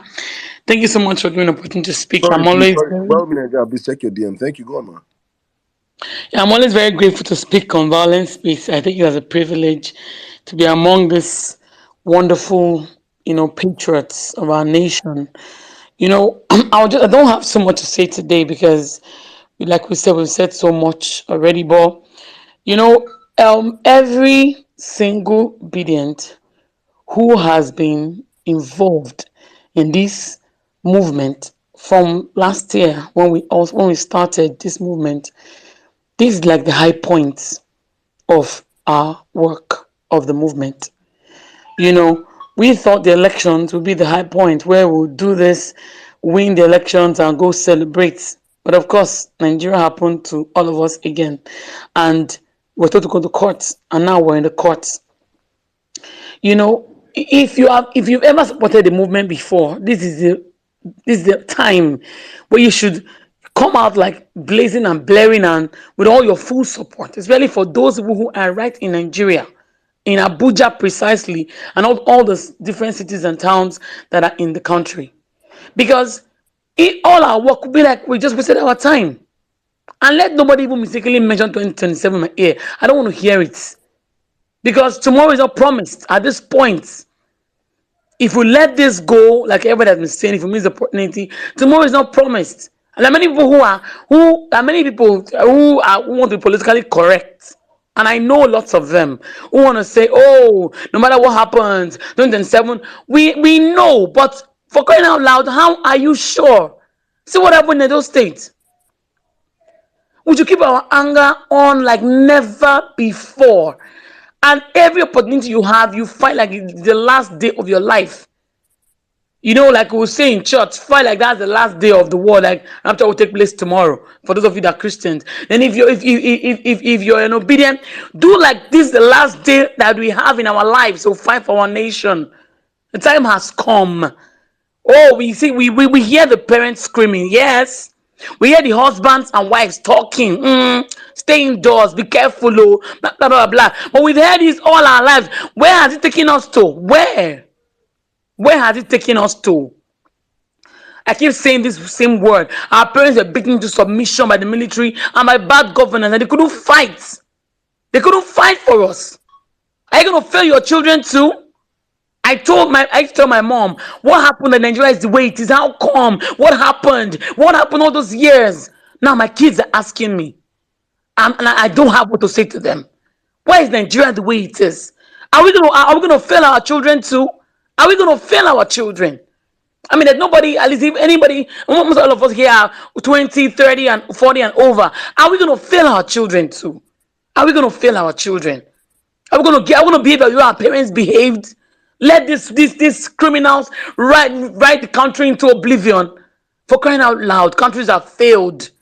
Countries like Sudan, Libya, they failed. Iran and all the works. Are we going to join the nations where nations like Niger and Gabon are standing out?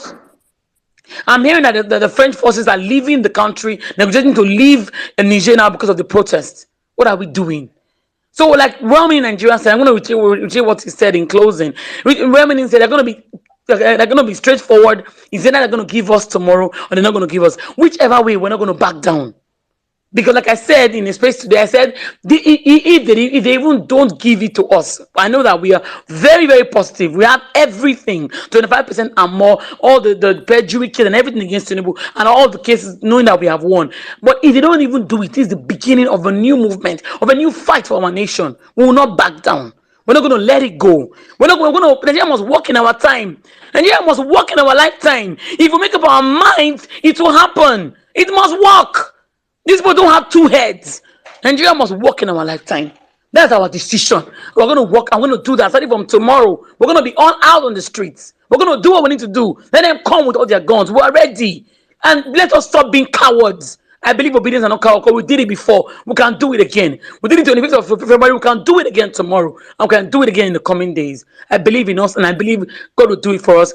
Peter Obi will be declared. And even if no matter what happens, we are still ready. We are not backing down. Because Nigeria must change in our lifetime. Because when it comes to President Peter Obi, I'm going to trend that right away and keep trending all throughout the night. Thank you so much for opportunity to speak, Saddam. I'm very grateful. Thank you. All right. Thank you very much, Royal Laurel. Thank you very much. Nigerians, it is now or never. I don't know how to put it. It is now or never. And if you have not tweeted, congratulations, President Peter Obi, then you two are part of the problem. So I don't know. So I cannot be here and begging, and convincing, go and tweet. I won't. That's just fine. I won't try to convince you. If you don't want to, don't. It's totally fine. All right. Okay, Joby, I think you are here now. I don't know if you can speak now. Can you speak now? Yes, I'm here. Good evening, Okay, go guys. ahead. Good evening, guys. I'm here to just tell the judiciary. A lot of us Nigerians have been waiting for a time like this, where una go fuck up and we go treat una fuck up. Thank you very much, all many Nigerians. Good night, guys. I did here. Thank you very much, Jubedian. Thank you very much. I mean, I think that's the least So even if you are someone that wants to say, "Oh, I don't believe in the judiciary," you don't believe in the judiciary, should mean that you just the wait made them mess up. So it's not enough for you to say, "Oh, I don't believe in the judiciary. They won't do the wrong thing," but you are not planning to do anything to it. I mean, what's the need? Very useless. And that's to me, that's totally useless. So why are you telling us something we know before? All right, quickly, let's go straight to please in the speaker section. You want to speak? Ensure your hand is up. Okay, Flag Boy, I knew you have been dropping back and forth. So now that you're here, just quickly speak so that after you will go to Dari. Now my network, my village people network won't kill me, but they no succeed. So I greet everybody on this violent space, all the Ah, whole obedience bad boy, worldwide. increase that energy. I beg, I beg, I beg, I beg. Ah, My it's, my my it's day okay, it's my okay. That energy don't low. I beg. my day today na wahala day. My day today dey very very stressful. I too stress myself throughout. I stress myself. I can't let her go the Nigerian debate program for Merit House. So I stand for like from 3 o'clock reach after 6. That's why I stand for the stage whole flag. So my day today na problem. From there I still enter street again, the ginger. And I just like the way when Nigerians, especially obedient along the streets, when they see me like when I the ginger with my flag, that hope, that hope just come everywhere. Just everywhere just sweet. The streets just sweet. That joy, I felt that joy. And I was very, very happy that I went out at that moment. So, but still on all eyes on judiciary. That mandate tomorrow we must get up. You don't get anything when they want to talk. Tomorrow we will get up. My voice don't bad well. But our mandate we will collect the mandate tomorrow. Nothing goes up. And last, Tinubu go chop breakfast. I dey talk and people dey laugh. I dey sing am for road dey waka. I say last, e don cast. Even Tinubu go chop breakfast. People go shout shayo. So I just dey happy because at the end of the tunnel there must be a light. So you no get anything when they wan talk. We hold and stand. The 25% when they no even get for FCT na big problem for their neck. They no know anything. They no even get anything there when they won't tell us. So they don't get anything when they won't tell us. We dey watch them very closely. We dey watch them. So in case of all those military personnel when they this space, when they find me since they find how to get me. You know they had to get me. But before you get me, try think about your family. Think about your children. Think about how they stress. Think of how they suffer to feed. I get many of my friends when be personnel, soldiers, when all of us will grow for barracks together. I know how many of them they call me for phone. Say find me 200 small times. This one go say if they go one course for Kaduna, say you need 2,000. Ma help and borrow and 2,000. Say if month end, if them pay salary, this one go do that one. At the end of the day, I go still give am. I know how many police go see me for road. Ah, oga see o, this one do that one. I go still give. We know how we dey help ourselves. So UNB police, UNB army, UNB navy, when they give you order, say tomorrow, go harm these people, people, innocent Nigerians when come out to come let the war know how e be them. If you get that mind and you know say you get family, come out, come disturb Nigerians. If you get that mind, me I don't talk, I no dey beg anybody. We no dey beg. We no need to beg them. Make them not do the right thing tomorrow. If they not do the see, if they not do the right thing, it go too cast. It go too cast. It go too cast. At the talk am, it go cast. Then go travel. They go dey find way to travel, run, leave this country. But they no go see that space to run, leave Nigeria. Because we go occupy everywhere. This one na NSAS uncle. No be even NSAS senior brother. Na NSAS uncle. The papa wey relate to the papa wey born NSAS. Na him dem go see. because we go occupy everywhere this time. Oh. No be play. First. Now only you one. Say snatch it, drag it, and run with it. They no see am as hate speech. Talk about them. Now only you alone still come out. You no get NYC result. Only you alone still come out. You know meet up 25% for Abuja. Waiting this up. Only you come out get drug case. At the end of the day, still come out and tell us say you be president for who? The problem what we get for this country. Now Mahmoud Yakubu, that Yahoo man. If we fit get am, see that one when somebody dey talk say they pray make e no die. Me, I dey pray make I see am, make I even kill am. Na the same make e no die. Guy, e no take anything to go prison. Kill if I see Mahmoud, I go kill am, make dem kill me. Because na him put Nigeria for this mess. Na him put us for this mess. I greet you, my brother. Women in Nigeria. That one when you say if judiciary no do the right thing tomorrow, say you go say all eyes on Nigerians. No, nothing like all eyes on Nigerians. If judiciary no do the right thing tomorrow, we go do the right thing. Because now be say we no get law for the country again. The country is not working. Not like democracy again. You don't good say military just come take over everywhere. Then they just do the coup once, take over everywhere. We go support them, we go celebrate them. How we go there for democracy? There's not democracy. Nobody fit talk. You talk, they will tell you say DSS. I don't understand. And this what is they call am first to scam go come out talk any nonsense when you want to talk. But this other one, this house boy, Wike, go come out, come open him mouth. They smell gutter when pull him out.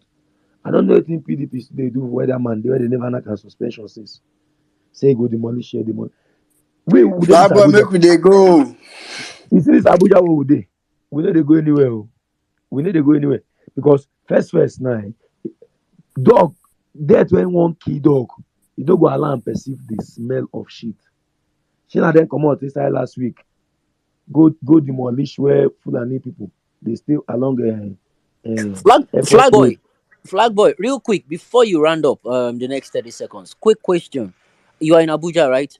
Yes, Okay, is hundred there percent. lights in your area? They just brought the light now, not Oh, up to 10 minutes.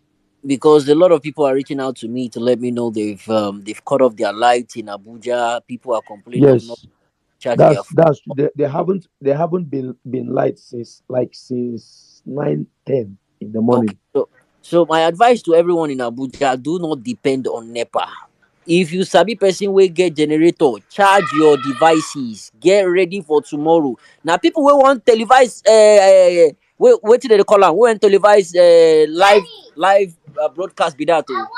Okay, back to you. The information when I dey even get safe, say for the court then only channels don't come mount their stuff. Say no other media house don't come mount stuff. Say the only channels don't come mount things there. So because we know their plan, we know their plan. They will go cook and finish, come edit them, come give us smoke we watch. But e no Yeah, go work. Anything when they want cook, make them cook am, we go chop am.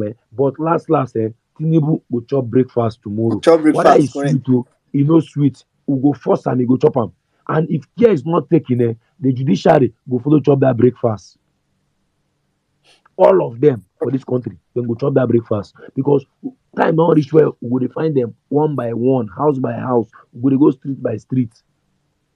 This country, if dem no do the right thing tomorrow, we go do the right thing. I hear my mic.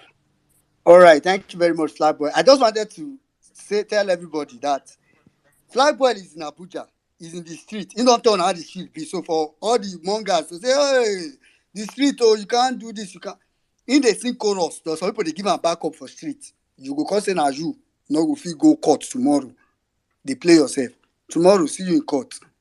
Thank you very much, Flag boy. Quickly, let's take Dari, then we'll take Larry. Dari, please I go ahead. beg, I beg a very quick one. I beg more than no verse. I want to use this opportunity to let all the whole Nigerians know in case of tomorrow, if una no hear from me, maybe they don't arrest me or shoot me because I go be the first person to reach that court of appeal tomorrow. Thank you. All right, no worry, flag boy. God, I don't see like four obituary announcements on the timeline. People, I don't think people understand that tomorrow people are ready to die. People are ready to die. I've seen Saddam. It's only one you saw. I've seen. I don't want to even be calling the people's names. So some people that we know on spaces saying with their picture, not be saying that they hide them. Say tomorrow if I don't come back, please reach out to my family.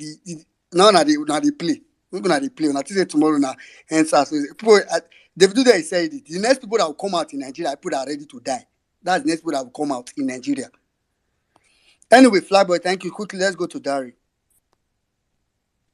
Good evening, everybody. Good evening, Saddam. Good evening, Sizu. Good evening, well meaning Jimmy. Everybody on the speaker section. I hope you can hear me, please. Can you? Can you hear me? Yes. Okay. I will first of all apologize to everybody. To maybe you have a relative who is in the military, is a policeman or a policewoman or navy, whatever, NSCDC, whatever they have. I'm very sorry. I apologize for this, but they are all cowards.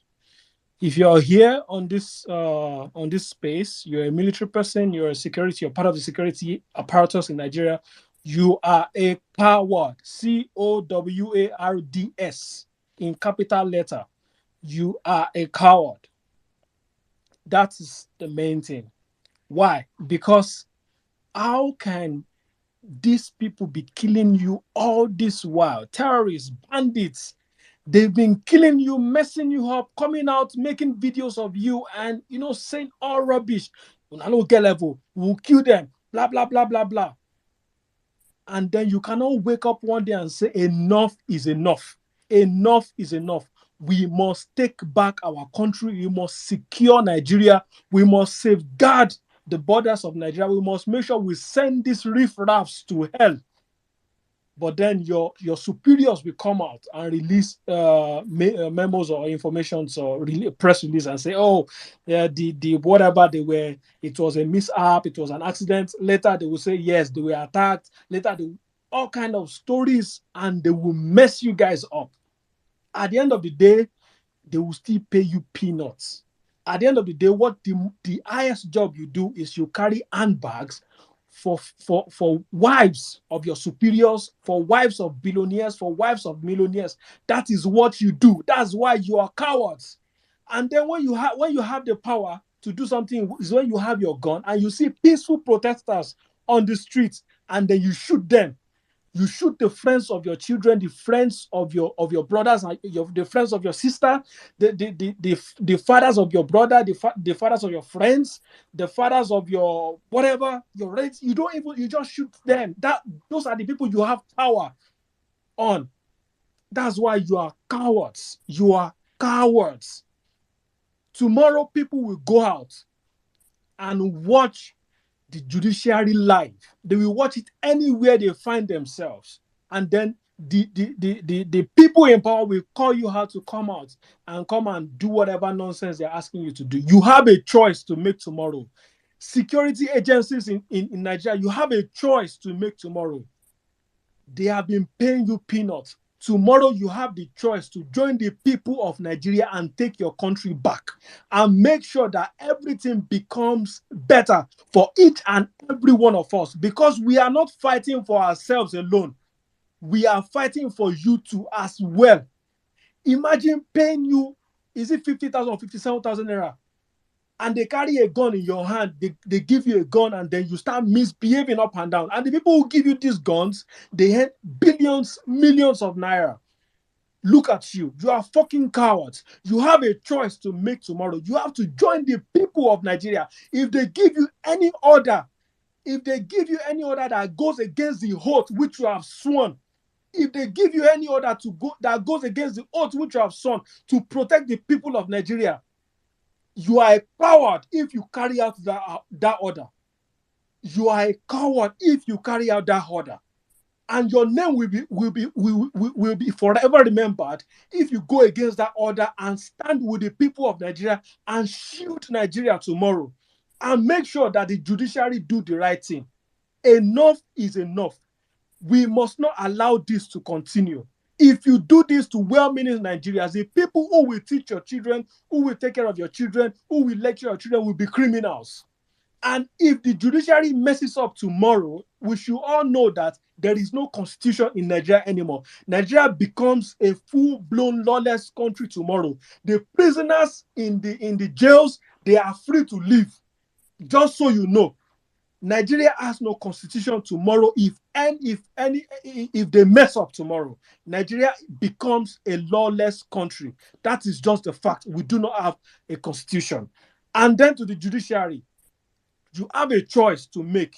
See, one day, one time, 1 minute, you are making a judgment, and this judgment will mar or make you. And the next minute, you either will be remembered forever, and a day will be mapped out for you to celebrate the judiciary in Nigeria, or or you will spend the next few days seeking asylum in another country. You have a choice to make, and you have to make that choice. Peter Obi won this election, and you must make sure that that mandate is returned back to him. 25% in FCT is sacrosanct. There is nothing you can do that will take that away. It is in the constitution. Even the people in your APC said it. You cannot take it away. There are so many things that this man has done. Judiciary, you must do the right thing. Thank you very much. I yield my mic. All right, thank you very much, Larry. All right, we have area father in the building. Area father is in the building. I'm so happy we have him in the building. Oh, let me just quickly. I know he just came in, so let him brief. I'll quickly take Larry, then I'll come straight to area father. I'll break that protocol. We can know verse. Larry, please quickly go ahead. Then we'll come to area father. Good evening, everyone. Saddam, Sizu, well-meaning, Jimmy, and everybody on the space. Guys, you know what? Me, I am optimistic. I don't know why I'm optimistic, but just based on one factor, all our prayers in court. I went through it today, and I was thinking to myself, how will this justice, how will they pervert justice? How? I remember before we went to court on this same Vawulence space, I came on and I said, you know what? I don't believe in the judiciary.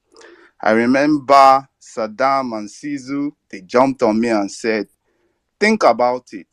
If a judge's son commits murder and there's proof everywhere that Bola Ahmed Tinubu's case is as bad as that. And from that day, I gained confidence. And today, in my car, I was thinking about it. I read our prayers again. I said, wait, even if we're talking about the $460 million he forfeited through narcotic trade, there's a similar judgment forfeiture by the CGN of Nigeria. How is he going to beat that one? His forged Chicago college certificate. Tell me how they're going to judge against that. Forged NYSC exemption letter. Double nomination by his VP. Double nationality. How? 25% in FCT. Come on, how? But anyways, I will say this. We are almost there, guys. We are almost there. One way or the other. If the judges mess around, Nigerians will take their country back. You should also understand that it's not like the Egyptian soldiers or the Sri Lankan soldiers, they couldn't shoot their people. But peaceful revolution is a numbers game. When you come out in numbers, the military, they will march with you. It's a numbers game, guys. Come out in your numbers, and that is the end. We take our country back. And you have to also understand that Nigeria is vulnerable now. The so-called president is outside the country. At least let's give one thing to Buhari. He will not run away. He will still stay in Asu Rock there. because he's an ex-military man. This guy is not. You have to also understand that the people that actually control the military are actually the lieutenant colonels, the majors. Those are the ones that they get instructions from the generals and they pass it on to the lower officers. If those guys don't give them go ahead, nothing is happening. The generals don't talk to the Korofo soldiers. So we have to understand that we have a lot of these guys on our side. The EU report is there. Nigerians, come out. If you don't come out, that is it. You will be slaves in your, well, anyways, we're already slaves in our country. Come out. It's a game's number. Come out in mass, and that is the end. We will take our country back. But I just have this feeling. I don't know where it's coming from. I just have this confidence that the judiciary will, one way or the other, judgment. That judgment that favors Nigerians. I have that. I don't know where I'm getting it from. They have their other judgment, but they will bring that one out and it will read that judgment and Nigerians will jubilate. I drop my mic. Thank you guys. Th- Thank you, Larry. Sorry, Larry, don't say you don't know where that feeling is coming from. It's coming from the Constitution. That's where it is coming from. That is the same place we are getting our feelings from. It is from the Constitution. Except we want to jettison our Constitution and say there is no more. That is where that feeling is coming from. You have your feelings are valid. God Except bless. we have no Constitution anymore. Then they want to uphold criminality. Then now that we are now in a jungle. And as a person that's in jungle, we are all animals. We act like animals and scatter everywhere as a won't be. You understand? That's just why I feel this. But when Nigeria back Sorry, am I the only person who this space is glitching? No be only you, my brother. They all dey attack. I dey see am too. No be only you. all right. So, No be only so if you. we leave, if the space shut down, we'll be back. I think we'll be on this space for Ah, the next 24 hours. That yeah. yes, that's what they don't understand. We'll be here till tomorrow. We'll be here till judgment. We'll be here till judgment. We no go sleep. See, Saddam, this is what people don't understand. When we come up here and we shout, we give all this data, we curse people, we call people names. We are not mad. The Constitution is our backbone. Nta gbójúlé nìyẹn. That is what is giving us confidence. Note it. And to all you DSS, soldier, police, well, you know what? You have a chance. At that last minute, you can decide to join the people. That's what I'll say to you. But take it any way you want to take it. We are getting our country with or without you. Which side are you going to be on? So this is to let us know we don't hate anybody. We just want to get our country back. And we want to get it back based on the Constitution. So you can either join us or get the fuck out of the way. Either way, we are getting our country back. We are going out tomorrow. Let me remind you guys again. We are going in solidarity of judgment tomorrow. We are not going to look for trouble. But guess what? We are ready to protect and defend ourselves. That one is 100%. We are ready. Are you? Are you? Thank you very much. I just want to ask. Hope I say some APC people say they will come. Please, whoever is coming, please invite Kudus. I beg, I beg. It's very serious. I'm begging you, please make sure you come together. All right, let's quickly The APC go people, then to. they come there tomorrow with colos. Made a come. I beg, I beg, I beg, I beg. Because we need to settle this issue once and for all. I beg. All right, let's just quickly go to Area Father. Area Father is joining. I think the last time he tried joining, he couldn't come up. So he's here today. Area Father, can you hear us? I dey hear well oh. Okay, go on, sir. Shey una dey hear me. I like what I'm hearing. I like what's happening. I tried to be here sometime last week. I don't know wetin happen.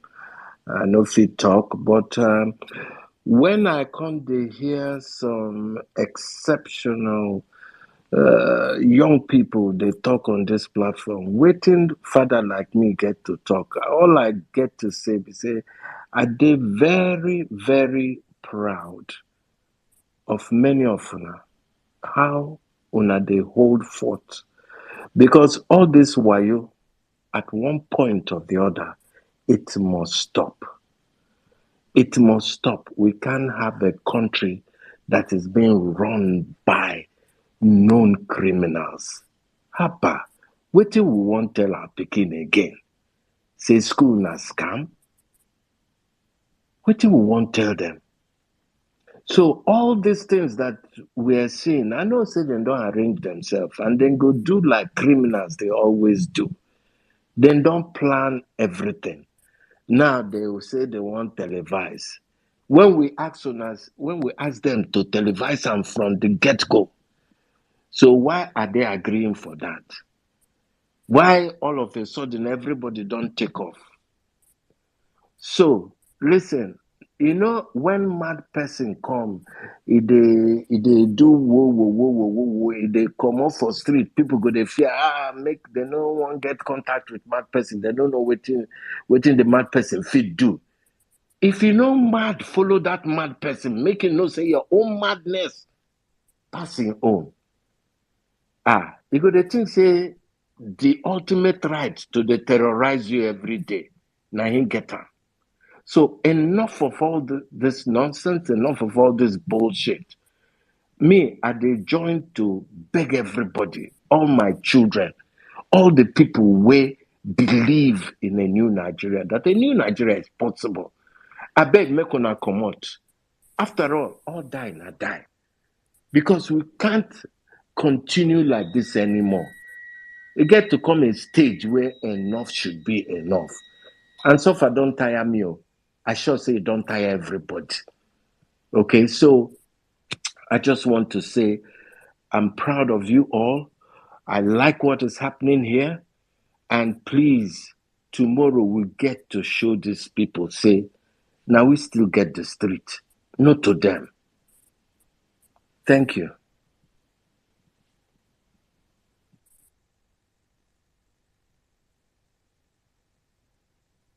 Well, Nigeria, are you there? All Thank right, you thank very you very much, much. sir. God bless you Thank for you, your sir. submission. Thank you very much for all you do. God bless you, sir. Thank you, sir. I think football age, area father is older than Tinubu football age. But you can see you can You must add that one, Abby. that's out of no for football age. But we know re-age, no. But thank you very much, sir. Thank you for standing with the youth of Nigeria. Una fit no, Tinubu fit be Gen Z. Remember that Kano police commissioner that said you cannot tell a person's age by their stature.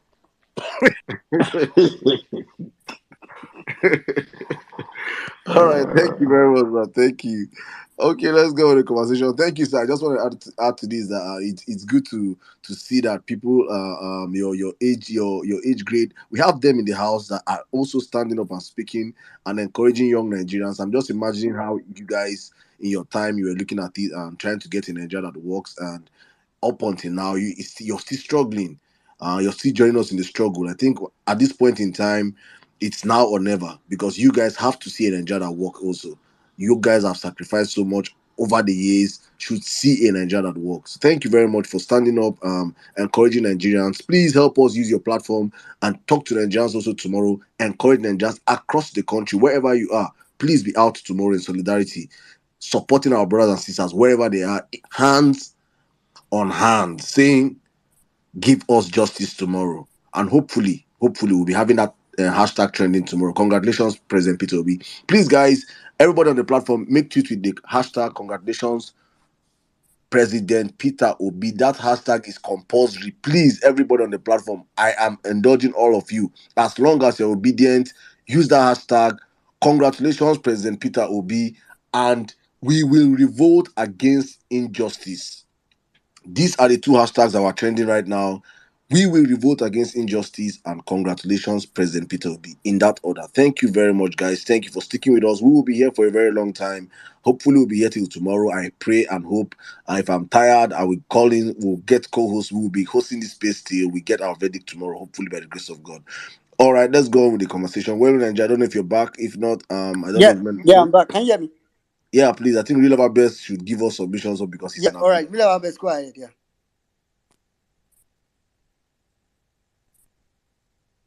Never best, are you there? All right. Good morning, good afternoon, good evening, depending where you're spacing from. Once more, I want to thank everyone who is here. At this hour, it's just been a very, very difficult day for me since morning. I've been like up and doing, like going in and out of the courts. I don't know who the people I discussed with yesterday. I told them because it's getting to that court tomorrow. For those people that want to come, and I want, let me just say this up front, just make sure you come on time. If you stay in Abuja, please get to that. But if you're not able to enter the court premises, please just stay. This thing, let all of us occupy that outer space of the court. The police people are just, it's not quite long, like just an hour I left, or an hour 30 minutes I left that court now. The police people have actually just the normal thing they will do, and it's not that serious. It's not that serious. It's not that they're not going to shoot anybody tomorrow. So people should just come out. Mine was that I don't know, like I've always said, there's something about this court that I don't understand. That there's something, each time I go into that court, it at least that first, second, third week, and first month of this of that hearing, I think some people are just picking on me because yesterday I was supposed to get a tag, and all of a sudden they said, "Oh, that we should go and meet somebody." I said, "No, I was not going to go meet that person because I don't know the person." So I persuaded the secretariat and they wrote our name. I went there with Njenje. Just two of us that yesterday, just like about 8:30 yesterday, they wrote our name and submitted it. Only for me to just go to pick in short, I was there by 2 o'clock, and the woman said, "No, that is too early, I should come back again." I went back again and waited. She said, "Oh, my car should be ready." Only for me to go there, my name was removed. It was only in Njenje, name that was, remaining in that place. So for some reason, somebody removed my name. So I stayed in that court and I told that woman that, because the woman said they finished printing, that they don't know what they're going to. I said, "No, I was here yesterday and there's no way they can actually, I need to be in that court. I have to be in that court." Somehow they got me attacked. But it's just this feeling that, who is that person? Because Juma was telling me, I wrote your name with my hand. Who removed it? But at the end of that, I got attacked. I know that it's not everybody that have the opportunity of getting attacked tomorrow, but it's not about entering inside the courtroom. It's about coming out to occupy that street, the whole street of the front of that Real court. ever best. Wait, sorry. You go continue. Make I just make this thing clear. When we've been saying go to court since, we are not saying go to court to go inside court. So that what we are saying is go to court to stay outside court. Even if there is space, I don't think I want to enter inside court. You understand? Go to court to stay outside court. That's the point. Sorry, go ahead. Okay, yeah. So yeah, just people should come out. Which space I was speaking in one space yesterday. I was telling people that please, and please, Abuja people, come out. Whatever thing you're doing, as long as that thing you're not in the hospital, it's not a matter of life. Please, in short, what you have is a matter of life and death. People should just come out. People should just come out and sing. People clap their hands. If you have plastic, if you have stainless plates, please come out with them and let that place. Let there be everywhere. Let there be people. Let there be people in the streets of Abuja tomorrow in front of that court. Let that, in short, say the police have barricaded the road. Let human beings also come and join and barricade the road, so that let us know that we are mad in this country. That is what every human being that is in Abuja should do tomorrow. That is what we should do. Like somebody said, it's crazy that they never wanted to televise this thing up front, but today they have.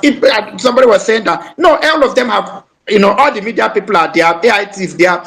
Arise, their NTAs, their channels, all of them they've been working since morning, because I've been going in and out of that court. I even posted some videos like that. So all of them are there. The truth about the matter is that it is no longer about the judiciary. It's no longer about what the judiciary will do.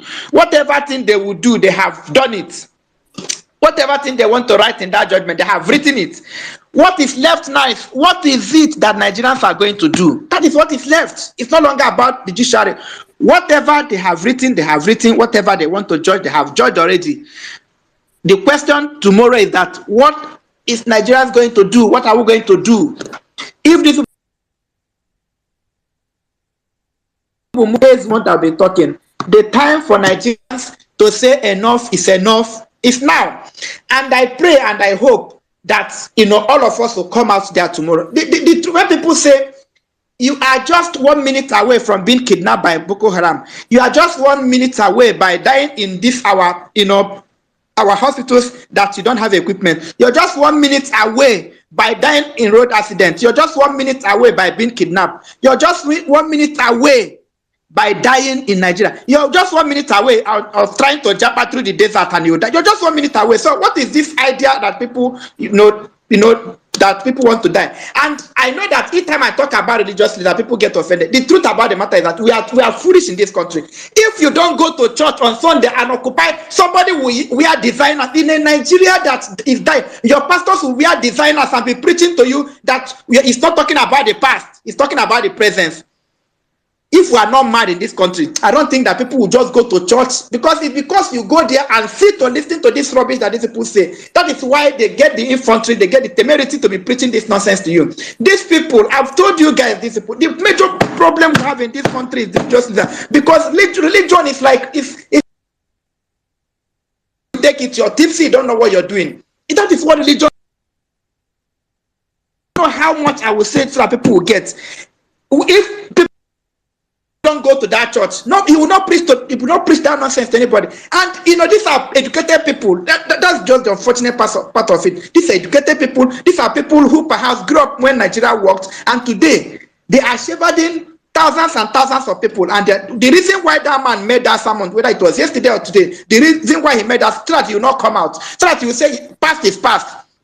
These are people that when you offend them, they will not forgive you. These are people that will give you backseat in the church. These are people that will preach to you that sin is not good.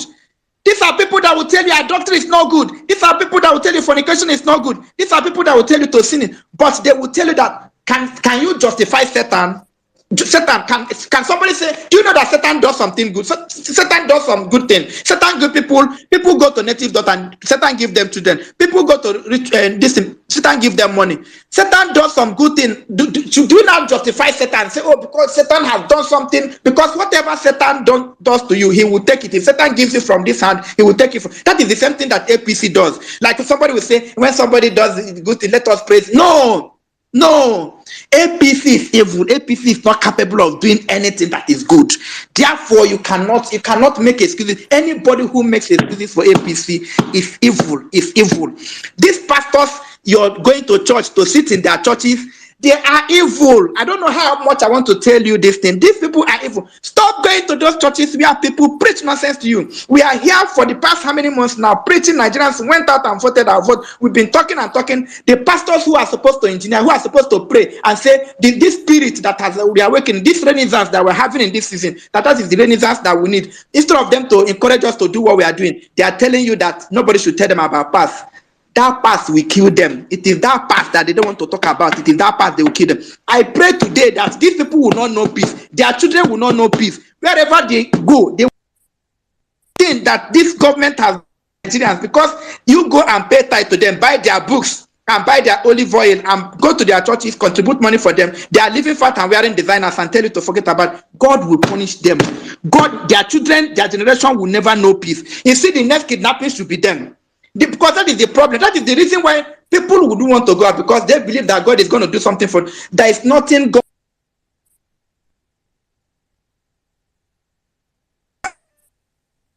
will have in this country. That is what God has deposited in this country already. God is not going to bring more miracle. The miracle that God is waiting for is for people of this country to rise up and take what He has given them already. There is not that miracle that God is going to do to us. That is the miracle that we have here already. I don't know what is wrong with us. I've told you people here, there is nobody in this platform that is more Christian than I. You don't exist. But the truth about the matter is that Christianity is not to be used to defraud people, and that is what they have been using to defraud you. That is why Nigeria is not working. People go to mosque and they tell them that, oh, a bad Muslim is better than a good. The Christians go, somebody tell them that Herod is better. These people are Confucianists. They are worse than the politicians, because the politicians steal money and go and pay tithes in the church. If you remove the money that the politicians steal, these people will not make money. I'm telling you, I don't know why you see. If I'm to be a mad person and I go to some of these churches, by now I would have returned. God is the truth about the matter. Some of you will go to heaven. more than before these pastors will go. These pastors are evil, they are adulterous, they love money more than anything, and these pastors are not hoping to go to heaven. Let me just get it clear. They are not hoping to go to where they live, go to the properties they're acquiring on daily basis. These guys are not planning to go to heaven. And I wish you luck that you continue to go to that church and sit and listen to that nonsense. I don't see them, they don't exist where I am. And the truth about the matter, I know that they are not talking to God and God is not working with them. It is the devil that is their father, and it is the devil that they are worshiping. I know that, and I have peace. I have peace at that. But let me just tell you people, please, if you're in Abuja tomorrow, come out, come out, come out. It's important that all of us come out tomorrow. If you're in Abuja, come out. If you're in other places, please gather somewhere, gather somewhere. Let the world know that Nigerian people have risen up. These people cannot be more than us. These people cannot continue to do this, and it not be, it will not be case as usual. It cannot go unheard. And like I've said, you don't need to come out before you die. You can stay in your house. So many years ago, I live in Port Harcourt, was brought up in life story, and somewhere in Choba, a trailer left the road somewhere in Choba before Rumokoro Junction. A trailer loaded with cement veered off the road and went into a compound that is just very far from the road. Went into straight into that compound and killed men. These people were in their house. These people were children that their parents said, "Oh, I don't want you to go out so that you don't get involved in armed." I don't want to. They were in their house. They were in their house. A trailer veered off the road. So the truth about the matter is that there is no kind of death that we cannot die. But the truth about the matter is that whatever happens tomorrow, please, whosoever is alive, the people who is alive, please, let them continue to fight for this country. A day will come. That is the only thing that will save this country. Prayer is not going to save this country. Get that thing off your head. Prayer is not going to save this. The people in Japan, who are they praying to? The people in China, who are they praying to? There are places in this world that people are not even praying. American people, they have even, I've said this severally, they are not talking about lesbianism, and they are not talking about so many other funny things that people are talking about. And yet they are progressing. The engineers are working, inventing on daily basis, and you are here in Nigeria, you've not invented anything, and every day, useless people, criminals, unscrupulous elements gather you in church and tell you stories, tell you fairy tales, and we are designers and you believe them. You are a fool. You are a fool. And I know some people come to my DM and be right, God will punish you, or don't come to my DM and write me nonsense. Allow God. That God, short. There is none of them that worship God, and that is why I'm happy about it. God is not their father, and that is why I can insult them because God is not their father. It is the devil that is their father. Please come out tomorrow. Let us fight for the soul of this country. I rest my case. All right. Thank you very much, Real Ever Best. Thank you very much. I better go tomorrow. See, let me give you guys the picture I have in mind. I'm sure some of you have gone to, maybe you've not been there, but at least you've seen it on TV. When you go to a stadium and the stadium is full, and there's like screen outside, or you see some people outside. They're outside the stadium. They are not watching, they're watching the match that's going on inside the stadium, but from outside. Me, I don't want to take that risk of say, oh, you see, you didn't ever say they've seen channels, they've seen others, see, all will be happy tomorrow, if the judge can just say, oh, from the look of things, media, can you guys excuse us? You might be at home shouting, why did he say that? Why did he say that? Or more, before you will reach court, judgment don't finish. Everything, they don't chop clean out. Or you just lay your ass like this, you're like, TV, apologies will be back shortly. I don't understand why people are, for me, anybody, if you are in Abuja, see it like you are going to watch a match at the stadium. But you will be outside so that if anything casts, you'll know, say, okay, you go watch our live inside the stadium. So please, let's be in front of court tomorrow. Anyway, like Cizo said earlier, we are not going to break barricade. No, anywhere where the barricade stop, they're not going to barricade the whole of Abuja and Arabi. Wherever the barricade stop, we will be there. Those of us that will stream it on any person bring TV, go they watch, and if anything we go they stream out. Then at the end of the day, all of us will say, okay, how do we go? Now the judgment is here. Are we going forward or are we going leftward? That's what my picture is. So all these tomorrow in court, I'm not even expecting streaming, to be honest. I'm not expecting. If it comes while we are there, it is fine. Court tomorrow, live. Thank you very much, Elizabeth. You Maxwell, have been here for so long. So I'll take you before I take in name. Miss Barriat, I can see you, Madam. Miss Barriat, I can see you. Oga Ibrahim, I can see you. Just Maxwell, go ahead. All right. Thank you very much. I don't know how I'm going to do all the submission I want to do in 5 minutes. I will try as much as possible. So on that note, I would just greet two people on the space. That is Jimmy, my brother, and Saddam. The remaining, all of you will fall under all protocols duly observed. I also see Mr. Peter. That's an extra. So I would just like to go straight into it. Now, what I would be doing here tonight, or what I'll be saying here, is to give you an analysis of the case. I made this same submission on Mindset Space. No, not on Mindset Space. I think on Bishop Space. And I want to also do that here, so that people would know when you start listening to that judgment by tomorrow, you will be juxtaposing it with everything I said here and be ticking anyone that you hear to know if they are truly giving you justice. Now, we went to court, and all the problems of the elections were formulated under 4 issues: that there was non-compliance, that there was corrupt practices, that the man did not win by majority of lawful votes, and that his candidacy was a disqualified candidacy as at the time of the election. But under these 4 issues, there are several arguments that the court would need to answer. For instance, when you look at the issue of disqualification because he was not qualified, there are about 5 to 7 arguments under it. So it means that if one of that arguments survives, it means that issue will be decided in favor of the petitioners. So the only thing that will make that issue not to be decided in the favor of the petitioners is that all the arguments did not survive. I will start reading them. Now, one of the questions the court will answer is whether forfeiture is the same thing as a fine.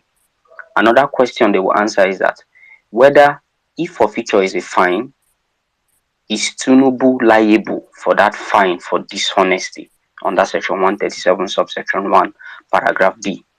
Number 3 is that whether the order by a court in USA is conclusive to the effect that there is no need for registration.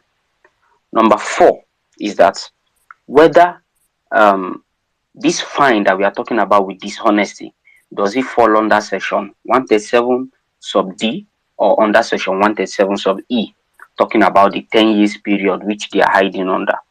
Another thing is whether Shetima knowingly allowed himself to be nominated twice. Just be listening to all the things that judgment will encompass.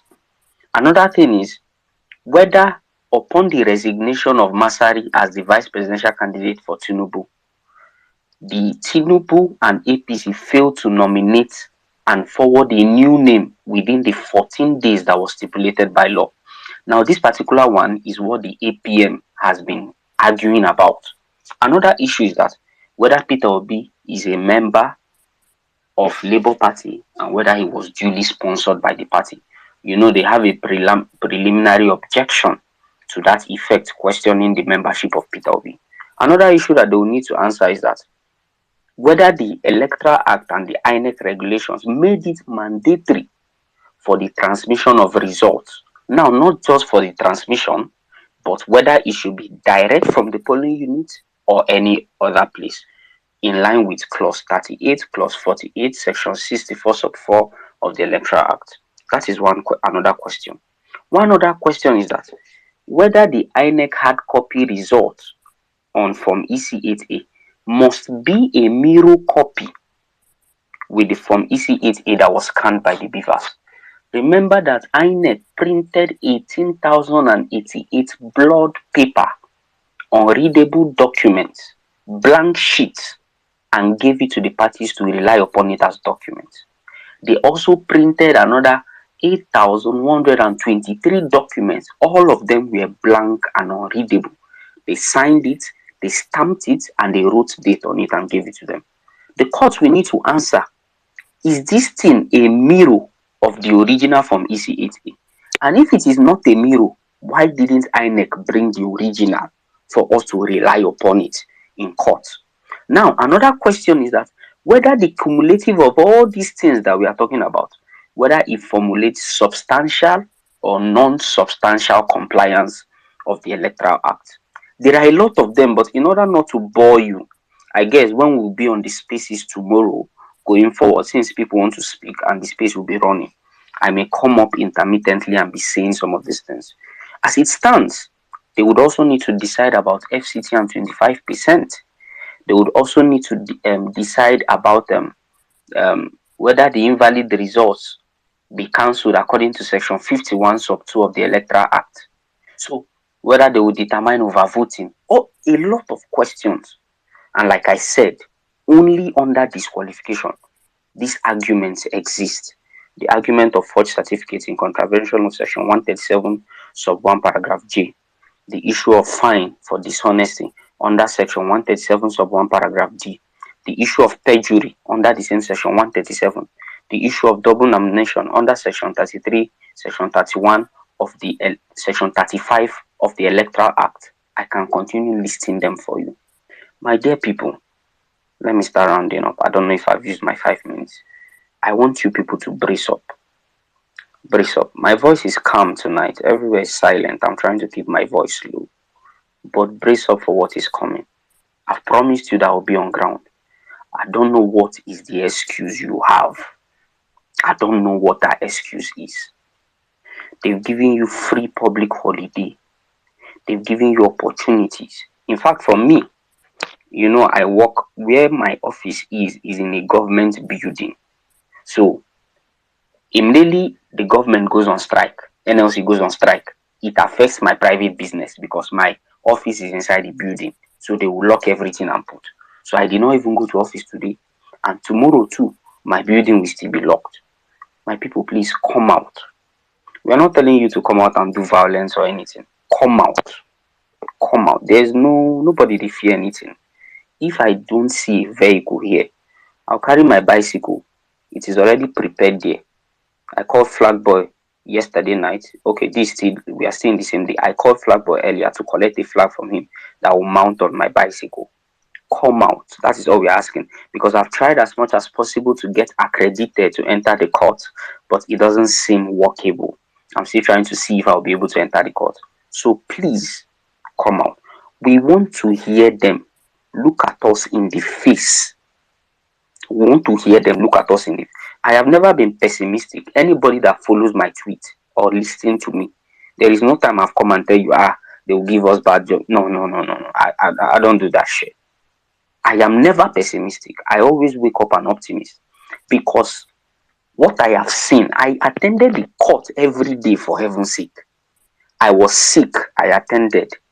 Rain beat me, I attended. Sun beat me, I attended. I was not feeling fine. I lie down on the floor inside the court. People were laughing at me.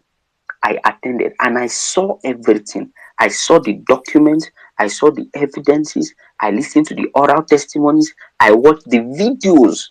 We've forgotten that videos were played in court where Mahmoud said a lot of things.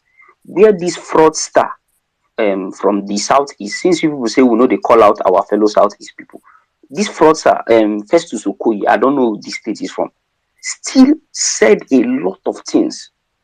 These videos were played, recorded. Ijoma Osama was in court. From AIT testified. Ruby, what was his name, came from Izia Rise also and testified. Come on now. Come on. At least, me, I know say the school fees where them pay for my head, in no waste. I see your hands, I'll be rounding up. I know say the school fees where them pay for my head, in no waste.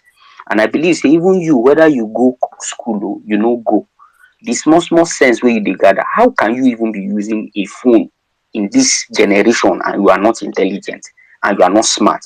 Intelligence must not be book intelligence. No be that one would they talk. You should be able to add 1 + 1 to get 2.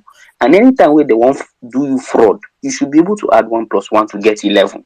As it be like this, we have placed the 2 answers to get 2 and to get 11. Any angle it is coming from, we are very much ready. And at this point, I just want to say one more time, please come out. Remember, a single stick of broom is easier broken than the bunch of the broom. Thank you very much. God bless each and every one of you. All right. Thank you very much, UC Maxwell. Omo, UC Maxwell. See, I think you must have said many questions that will be asked. I think for me, let me just tell you people, what will be decided tomorrow? The real question is not whether Peter Obi will be president or not. It's not whether Tinubu will be disqualified or not. The real question tomorrow is Nigeria still having a constitution or not? I think that's the real question. That's the summary. When I'm in Nigeria, honestly summary. speaking, if they up see, that is where me and NCS we dey hit our chest, they talk. See, it means a total death of the constitution of Nigeria to uphold Bola Ahmed Tinubu. You are totally destroying. It is that is where my confidence is coming from. So I don't share this fear people are fearing. It totally mean. Do you understand in law? You see, man, so you are in your line. Please explain. Let me give you 2 minutes. Explain to Nigerians what precedence means in law, please. I beg. Use 2 minutes. That's your. I don't know whether na my own pronunciation correct or my own. You are speaking about precedence, Abi. I don't know whether na precedence. No. You please just explain to us in 2 minutes, please. I want to sure say they refer to a particular fraudulent precedent. That's why they confirm the pronunciation. So, in law, there is what is called precedence. There's what is called stare decisis. There's what is called what's the other word that is used? Case law. So it simply means that where a rule, where a principle has been established in a previous case, especially by a higher court of record. For instance, the Court of Appeal and the Supreme Court, these are very, very much higher courts of record. They must be abided to by every other lower court and courts of coordinate jurisdiction. When I say court of coordinate jurisdiction, it means that if Court of Appeal has given judgment, another Court of Appeal is supposed to adhere to it, although it is not a must. But anything that has come out from the Supreme Court, they must. And on this note, to enjoy that 2 minutes you gave me, we have the case of Sally, where somebody was disqualified here for forgery. And I told you people, this same Fabumi, L.O. Fabumi, was the lawyer in that case. He was the lawyer in that case in 2017. Okay, there's another case that happened recently in Kano. You can name them. Even in this 2023, they've disqualified people in House of Reps or so for certificate forgery. That is not only that. You remember the case of Salisu Buhari in 1999 that was thrown away from the House of Reps. They are plethora. Remember Yelsa State? Remember Uche Wosu for double nomination, just 2019 here in Ufa, where he got a ticket from APC and also went to APP or so and got a ticket. He was disqualified. Are we joking? And the Supreme Court affirmed it. So these are precedents that the Supreme Court is supposed to stand by. That's why when I tell you that I'm not talking as a pessimist, I'm speaking from experience. Even though I've not been called, let me say this. Let me do this in 30 seconds. Let me blow my trumpet small. Even though I've not been called as a lawyer, as a barrister and solicitor of the Supreme Court of Nigeria, I can beat my chest to say I graduated one of the best. And I burnt the midnight candle. I don't talk when it is not from the books of the law. I know they whine you. Go and ask about UC Maxwell University of Maiduguri. I know they talk if it is not from the books of the law. So you see all these things. Anyways, make I just stop here. Thank you very much. Hey, you see, before you go, I beg. You get one Abacha for future case where happen one time like that. One interesting name presided over that case. Can you remind us, please? That made a definition It's of. not the one that Justice Samani presided over. No. Supreme Court. Okay, no. That was the case of did you say it was for feature? Abacha. The Abacha case was the one that the son of Abacha went to court now in 2000 and that was the son of Abacha where he was questioning.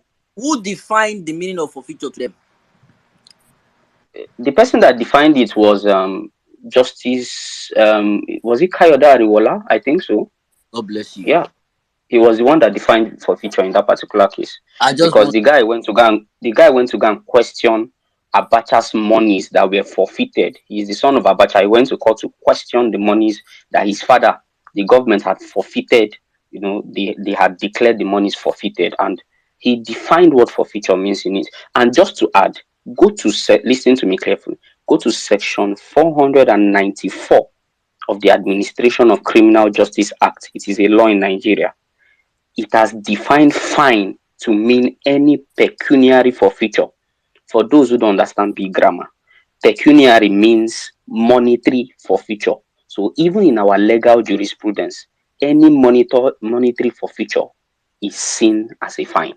I rest my And case. who is the CGN of Nigeria now? And there's one man there that was sitting on a wheelchair some time ago holding plenty passports. Can you, I can't remember his name. when he made the judgment on the Abacha forfeiture case, was he a CGN then? No, he wasn't. But now, you see, the way God they take doing own, eh? Now you will do the case back then. God can't put you for Supreme Court. Anyway, we don't even get business with Supreme Court. You see, what happens tomorrow will determine what is going to happen in that country. Are you? That was beautiful, you see, Maxwell. You see, you're an example, say money, school is not scam. Every day you speak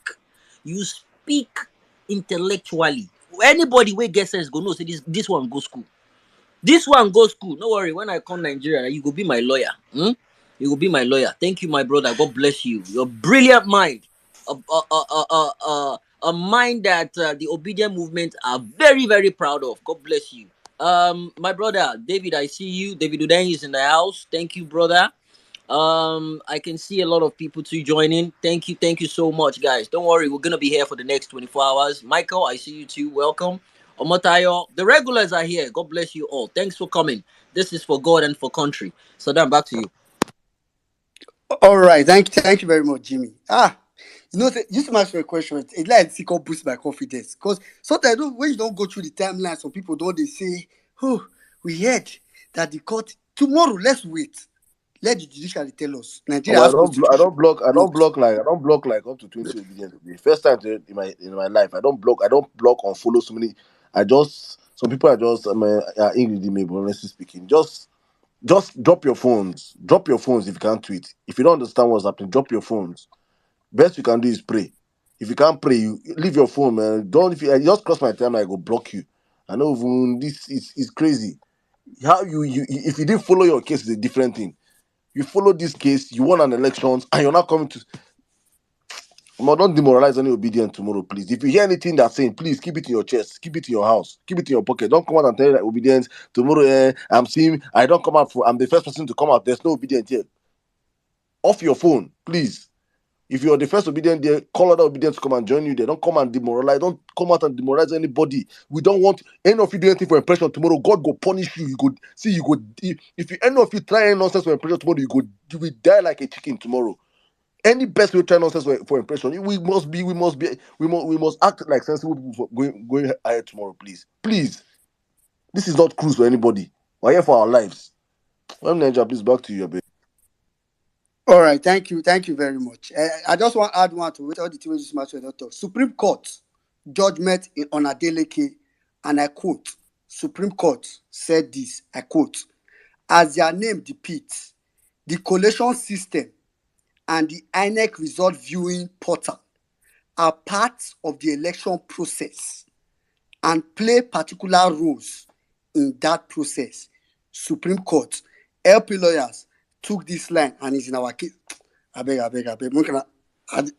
May they just tell us tomorrow whether we get constitution or not. In them, don't they talk and since say as they made they tear the constitution for public, we just know say everything don't finish.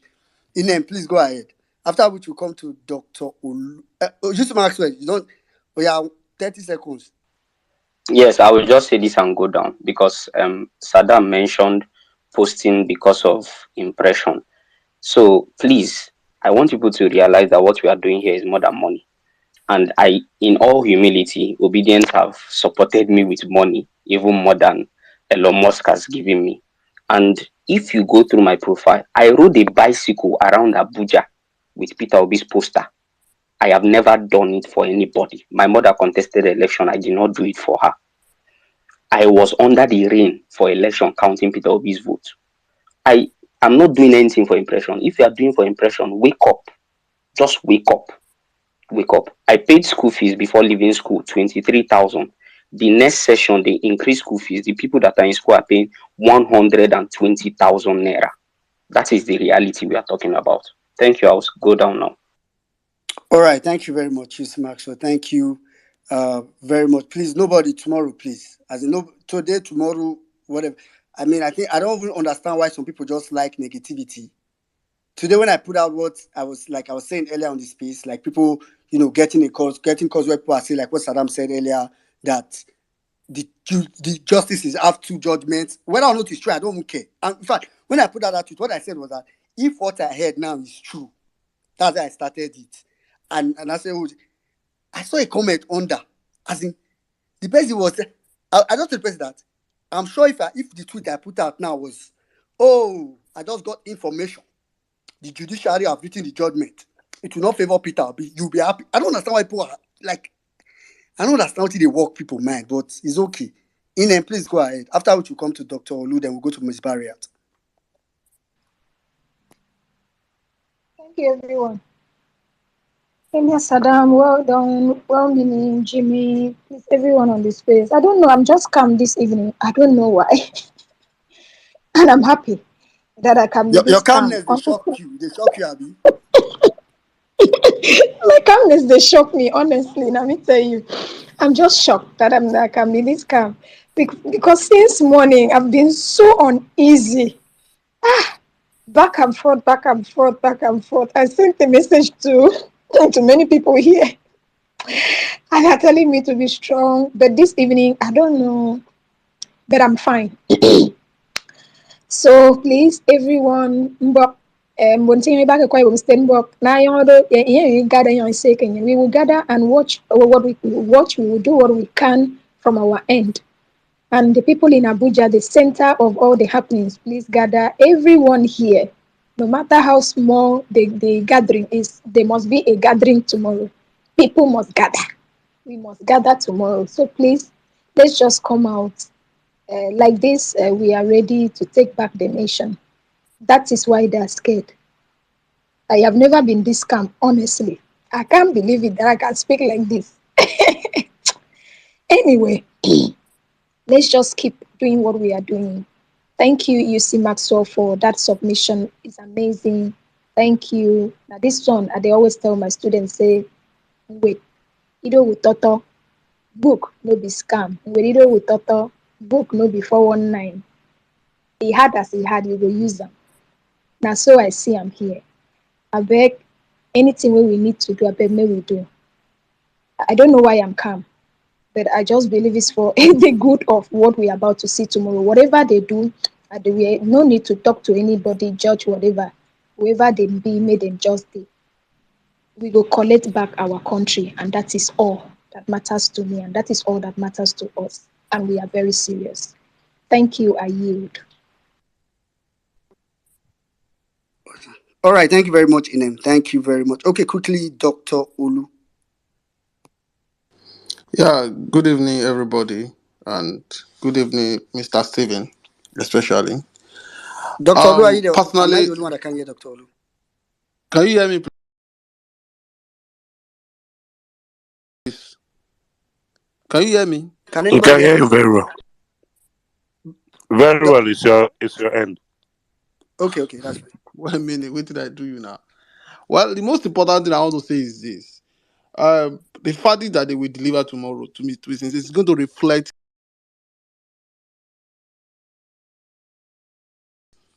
their understanding of the situation of the country. Lying around, you can see the current governor, or let me say the acting governor of Rivers State, also trying to throw unnecessary caution outside there. Shows that they can understand the palpable fear that they are likely to come out from if they actually misbehave. And people have actually talked extensively about the importance of our constitutions. Many of us are in this foreign land, not because there is difference between, not like it's actually better, but only that you know there's rule of law and you know what you deserve, and you know when you're taken to any reason for you to be in the court, you know there's like it's unlikely for you to be misjudged. So in a nutshell, we have a system. The tomorrow judgment is, to me, is more or less like our Independence Day. When I mean Independence Day, that September 6th is going to determine whether there is likely to be an entity called Nigeria and Nigerians. So in as much as I'm not really putting myself under pressure, because judging by a lot of understanding of the case, I've been at peace with myself, to be sincere. Just that at times when you see the confidence APC member exude, the kind of level of arrogance they display, judging by the fact that they have bribed, they have their ways, no corruption, what money cannot do, more money will do it. That thing used to give me some level of fear. And that is the reason why I feel tomorrow is going to determine whether truly judiciary are truly corrupt. Because it is, I don't know how they will explain it. I'm a medical doctor by profession, but at least 25% is 25%. Kadiri Ahmed, or what is her Kadiri Kana, what's her name? As also in whether he understood what she was saying that time or not, he has already put it out there. So all these things is technically giving me a lot of confidence. The only thing is, are they going to uphold it? So let's see whether they will look into into our eyes and say that Tinubu is actually the right president and everything about him is false. So it is unlikely. The only thing, so it is tomorrow is going to tell us whether we still have a country called Nigeria, whether there is tendency that us poppy will not come from America and still contest for Nigerian president, whether there is a reason why anybody, whether with all the flamboyant displays of arrogance that Sadi Dokubo has been displaying, have the tendency to contest for Nigerian president. So all these things is going to play. Actually, that is the reason why September 6th is going to determine our whether we are truly independent from this so-called elite. If you look at it, if this guy left for India September 5, the stuff is going to start by September 9. What are you going to go and do there? What are you planning? You left with about 160 people on top waiting. Just to let you know that there is no reason why. I don't know what they are planning, but I believe that there will be positive outcome. And I want to assure us that the worst of us cannot continue to rule us. Thank you very much.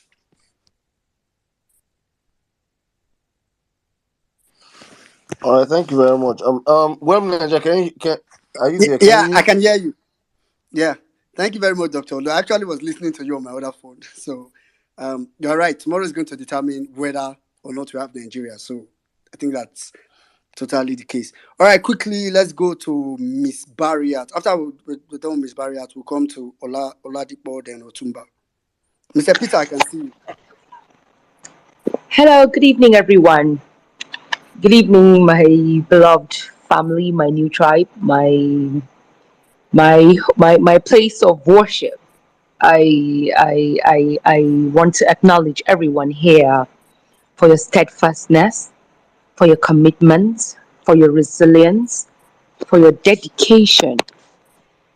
I want to commend obedience that are on this space, listening. When I was struggling with what to say, on this space today, because today I have just been jumping from one space to the other, just to get a feel, of what, is happening all around, and how am I going to really get a true picture of what to expect tomorrow, and it gives me joy to see that morale is high. It gives me joy to see that against all odds, citizens are ready to push back. And I just want to tell us, Martin Luther King once said, the time is right to always do what is right.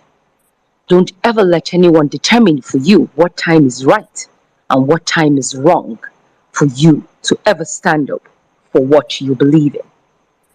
Madiba also once said, it always seems impossible until it is done. The same Madiba once said, the brave man is not he who does not feel afraid, but he who conquers his fear. This same Madiba went to prison for 27 years. Martin Luther King died April 1968. But guess what? It took America 40 years after his death to have a black man in the White House. It took Madiba, stayed in prison for 27 years, long walk to freedom, before he came out from prison and he became the president of South Africa. Obedience.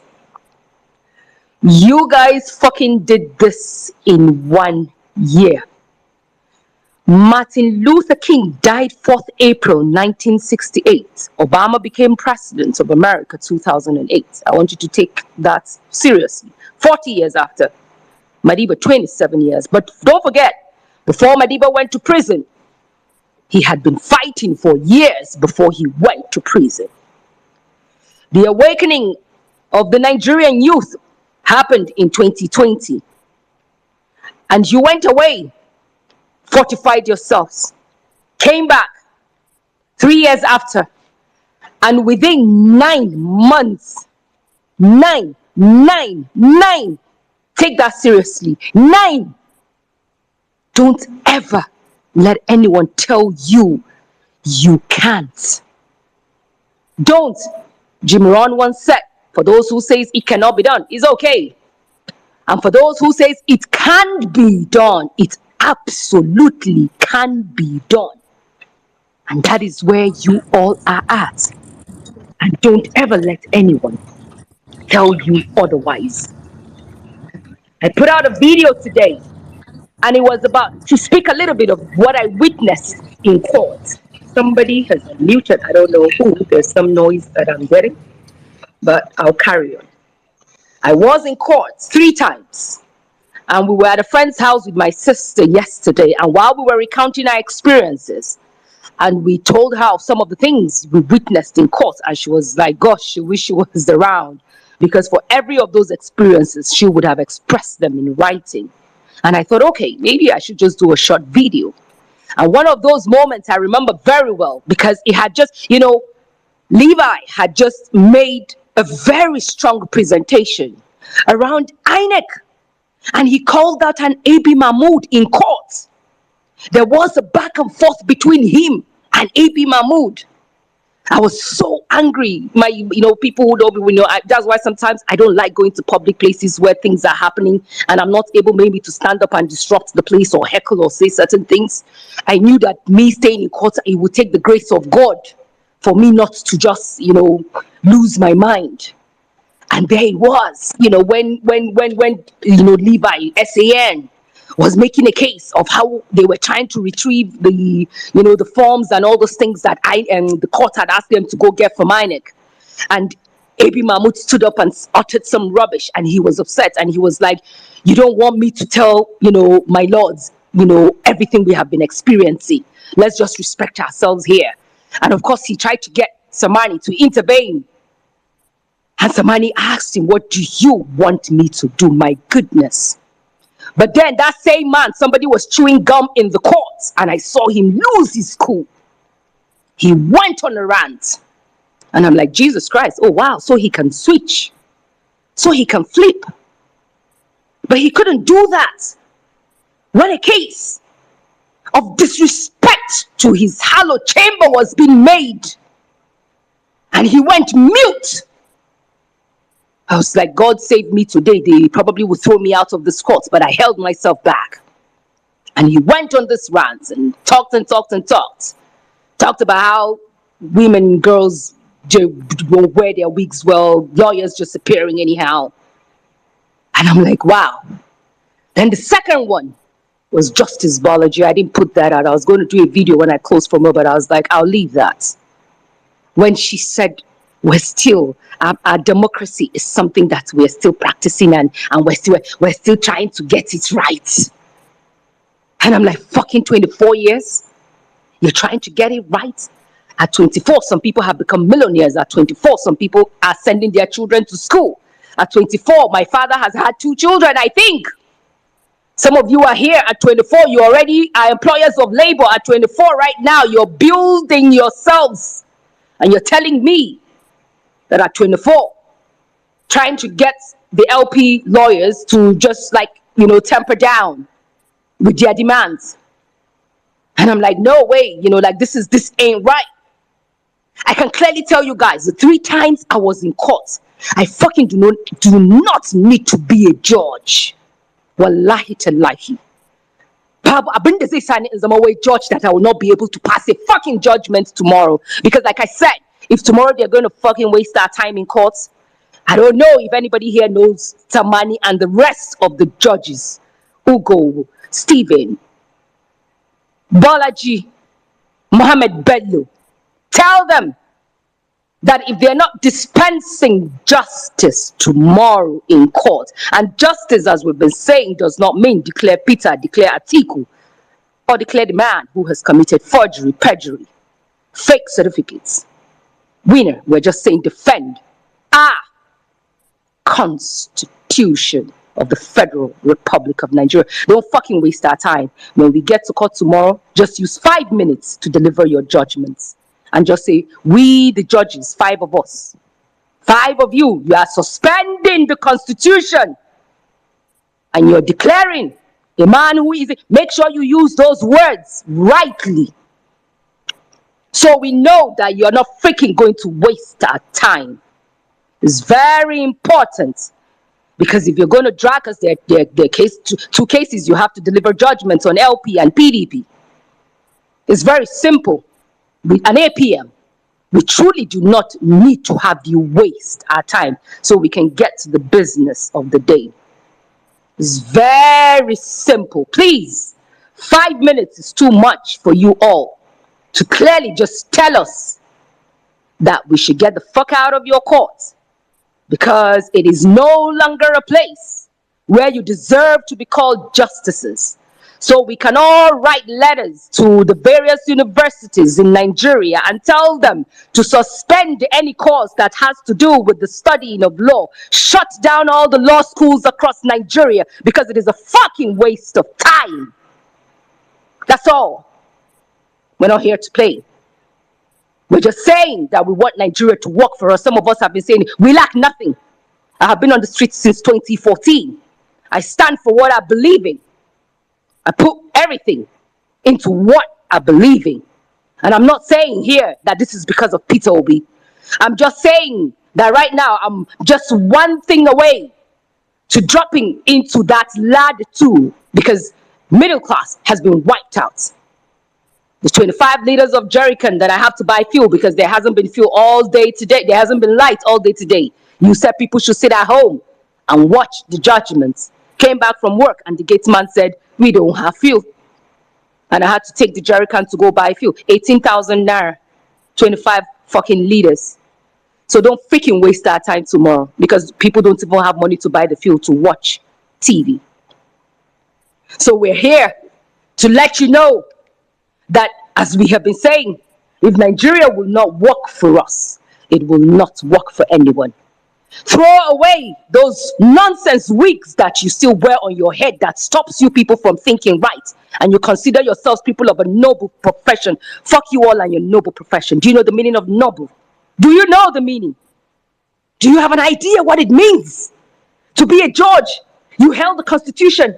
You didn't hold any book given to you by the man who came from Lagos. No, or we don't even know his roots right now. We don't even know his freaking identity. You swore with the Constitution. And probably, I don't know how they swear you people in, because we've never paid attention. The only attention I paid to was the swearing in of that last CJN. And I was like, what the fuck is this? So, but I know that you guys always hold that Constitution. So if you're going to jettison that Constitution tomorrow, then it's best you do that within 5 minutes so we can all disperse and get to work as to how we're going to rebuild our country. So to you obedience, I tell you all, the journey that took others years, you accomplished in 9 months. Well done to you all. I don't want to bore you with how far you have come, with all the things that you have done. It is okay to feel lethargic. It is okay to feel downcast. It is okay to be filled of anxiety. It is okay. But one thing you must never lose is eyes on the goal. And what is that goal? When I saw videos today of people coming in from different places, I was like, my goodness, this is like what happened during the election, the excitement and everything. Listening to all the spaces, everybody that has come in, people who are ready, people who are charged. And we have been saying we're not going there tomorrow to foment trouble. We're just going there as Nigerians because our rights has been guaranteed and enshrined in that constitution that they will either bury tomorrow or uphold. Chicken bill dollars are air. Chicken abu guda biyu. Either kui da'a ko kui rashin mutunci. So za ku nuna mana inda you stand. Ko za ku tsaya akan gaskiya, ko za ku tsaya akan munafunci. Munafincin da kuka saba yi, da yanzu an zuba muku ido, manya yara kowa ya sa muku ido. Kuna da iyali, kowa na kallon ku. And I just want you to know that it is business unusual. And my final message, before I do my final message, I want us also to know what is making them livid with what you all come to do here. Once upon a time, remember, we used to talk in whispers because we couldn't even talk about maybe some of the things our parents did to us that we didn't like. Not to even talk of maybe what our teachers did to us that we didn't like. Not to even talk of what our lecturers did to us that we didn't like. Not to even talk of what our pastors and priests and clerics were doing to us that we didn't like. Not to even talk of what people in power were doing. Guess what? You are here cussing their entire generation. They hate it that you now have this ability to do this. Like, how dare you do this? They hate it. Drop all the titles. No excellencies, no distinguished, no honorable. Fuck them all. That's what this is all about. That we're writing a new order because a new Nigeria has been birthed, which they are not aware of. So this is why they hate this. How dare you come here and call out Daddy Gio? How dare you come here and call out Pastor Adefiore, Paparisi, or whatever it is I saw today that suits his personality and description so fucking well? How dare you? You know who he be? Anointed. Anointed my ass. That's what it is. My former MD, he has a sect that he believes in. He's one of the richest men in Nigeria today. He doesn't believe in the God that I serve. Nonsense. But he's one of the wealthiest people. They go church, pray 20 times a day, night vigil, everything. Now you pour pass for the entire Nigeria. Nonsense. I worked in a company where we sold watches. When I see any watch today, whether it's original or fake, I can tell from a distance. They fucking work it. I know the people I met when I worked there. Some of them are your so-called God of men. I knew what they were spending on luxury items as far back as 2001. Nonsense. I end my submission today with the Nigerian security. I've had a lot, me personally, and my other, compatriots that we have been on the streets with for so many years. We have had our own fair share of police brutality. The closest I came to a military brutality was during NSAS in front of National Assembly. But in the past few months, I have seen so many people here on Twitter, well-meaning citizens, that a lot of you men and women in uniform that you keep sending messages to. Is it David Hundein? Is it the Emir Saddam? Is it the Sizzle? Is it the Jimmy? That you all clog their fucking DMs with different kinds of messages. If you are not begging, you are asking, they speak on your behalf. If I can dig videos, there's some videos that even when my sister plays to me and says, Maureen, this was how you cuss them out on, I'll be like, gosh, where did I get the energy to do this? There are times we speak to you guys when we come out, we extend the hand of friendship, we extend the hand of love, we tell you people we're doing this because when Nigeria works, it will fucking work for all of us. Your mates in Dubai, they drive Lamborghini. Make I tell you now, your mates for Dubai. Then they cruise. Police. Then they cruise. Nowhere where they no go fit enter. Then get money, die, and they watch Criminal and Investigation for America and go see cop. They wear Rolex. I don't even feel wear watch where then they sell for road. That's how fucking wretched and hungry they have left you guys. And I remember times we preach to you guys. We extend love to you guys. There's nothing we've not done. But you see, this attitude of say my tongue will soon come because now they follow all these big men, then they show now, then they drink champagne, whiskey, or over. The fact say they green for that side don't mean say go ever they green on our side. We no go ever they green on our side. I just want you to know that the best you can get is when God don't finish to chop, then go call house boy. Say make them pack this food where remain go give you now. But you are outside that fucking gate, wishing, thinking that someday now you go sit down that table. It not go happen. Let me tell you people now. It will fucking happen. It will only happen when you join hands with citizens and take back this country. Because if there's any set of people that I have seen that have stayed consistent, even NSAS, it was a fight because some citizens wanted that police whatever should be made top on the list. That citizens should donate money so we can rehabilitate your barracks. We can do this, we can do that. But that one, they fly over on our ears. On our body, they shake to open fire on innocent people. When no they do anything, their own be say then just they shout say these political people now they protect like this. They are the reason why you are fucking poor. Your children they wear to a tear cloths.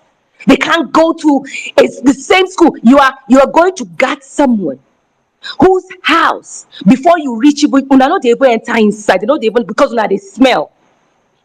They know they let una even enter inside. How many of now they use even a body spray or body wash, the one where they get good scent to wash in our body? Well, how many the things you people wear, you buy it with your money. But we're saying that all this will change. You have been so badly damaged. No prayer go fit save una. Now only una go the way we've been telling Nigerians to that you're the only ones that will save you. Now only una to fit fucking save yourselves. Your body is itching you to put tear gas, to bring out gold, cock. They call people rude. You're crazy. And they kill una like chickens. Then they fry una like fish for road.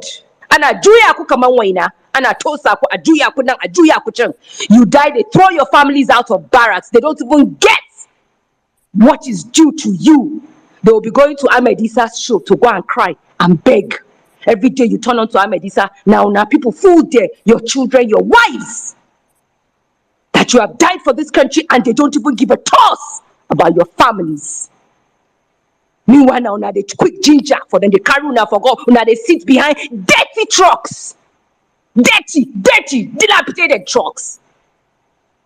Where even if they want to carry the dirtiest of the animals, they no go agree enter. They treat you people like freaking dirty piece of shit.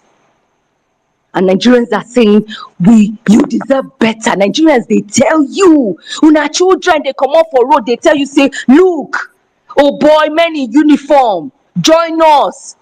We're not here to cause trouble. We're just here to tell these people, now they defend like this, say, now then they deny me and you happy life. They still they go club, but we still they party, we still they do things. When last, una don't ever do any party outside una barracks. Then go do party for house more na the whole go. Una no fit, they not even fit give una sit more na sit down. Una go come they beg for food. I was in a house recently for someone's birthday party. I was the one who was taking food to the police people who were outside. They collected, oh auntie, thank you. You are such a very nice. I said, see una lies. But if tomorrow now we come off for street, we tell una say, see, waiting day. Now una go first turn gun to shoot us. Tomorrow is a defining day. Tomorrow, because Nigerians go come out. For once in you people's lives. For once. More na triumph. Because only a fool does the same thing every day and expects a different result. For once in you people's lives. Military were killed in Niger. Colonel Abu Ali, I will never forget. I know how many times I have marched to military headquarters in Nigeria in the days of Alex Bade. Hope people have not forgotten Captain Hedima, who was first beheaded. They denied him.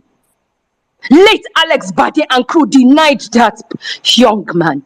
It took his father, who was also a retired Air Force officer, to come out and speak before the Nigerian government during the days of people not going to understand sometimes when we talk of this good luck. It took that man's father coming out to speak. Go and Google it and see. To accept that boy was the one whom Boko Haram showed in the video, where he was sadly beheaded. Not be today it starts, but then they kill una like chickens, and we come out to defend you guys, and we come out to protest on your behalf. Not be today. Enough. Enough.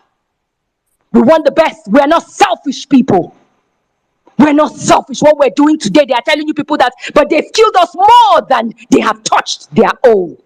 They have killed you people and myself and so many others more than they have touched their own. Time to turn the table. Time to turn it. You know, as then they do that chair dance where they go put chair, 5 chairs, then maybe 7 people go dance. The one where see the chair. It is time to deny them a seat at that round dance. I don't know as then they call that dance. It is time. You see citizens tomorrow, respect their rights as it has been enshrined in that same constitution we are out to defend tomorrow. We're not your enemies. We're your friends. We want the best. Abu Ali was killed. Buhari drove past the road from Villa to airport to Adams Oshomole's campaign that time. One of the best soldiers we had was killed. Nigeria did not honor him. So more na no thing say if na come out they do trigger happy they show that high. Drop that gun if na mean business. More face each other, face to face. The videos that came out during that NSAS, when Lagosians, I will never forget that video. When all those charlatans and thugs came out. I don't know if any of you remember that video. When the crowd turned after they ran and retreated to a certain they decided to turn back. Guess who started running away? It was the thugs. We've seen videos from Senegal. Guess who were the people running away? The same fucking police. Kenya, the same thing. I beg you guys, you can't stand the might of the people. When the people test their will, don't. We are brothers and sisters in this fight for the liberation of Nigeria. We don't know who our enemies be. We're still giving you people a chance to come to our side. Don't make us put you all in that one box. Remember your colleagues in Maiduguri during the days of Yaradua, flying into the days of Goodluck. No, they wear their uniform, go office at some point in time because Boko Haram targeted them because they killed their leader then, Mohammed Yusuf, and they made life unbearable for any freaking policeman that wears black. Do not push citizens into that. We're not violent people. So to the Nigerian military, your job is never to even shoot at innocent people. You're trained for war.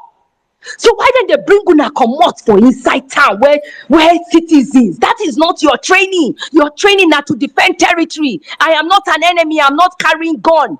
You are only told to shoot at person where carry gun. They face you for war. If una want war, they be one send una go Niger, more una go face Niger. More una leave us. More face our front. No waiting we they fight for. You're not trained for war.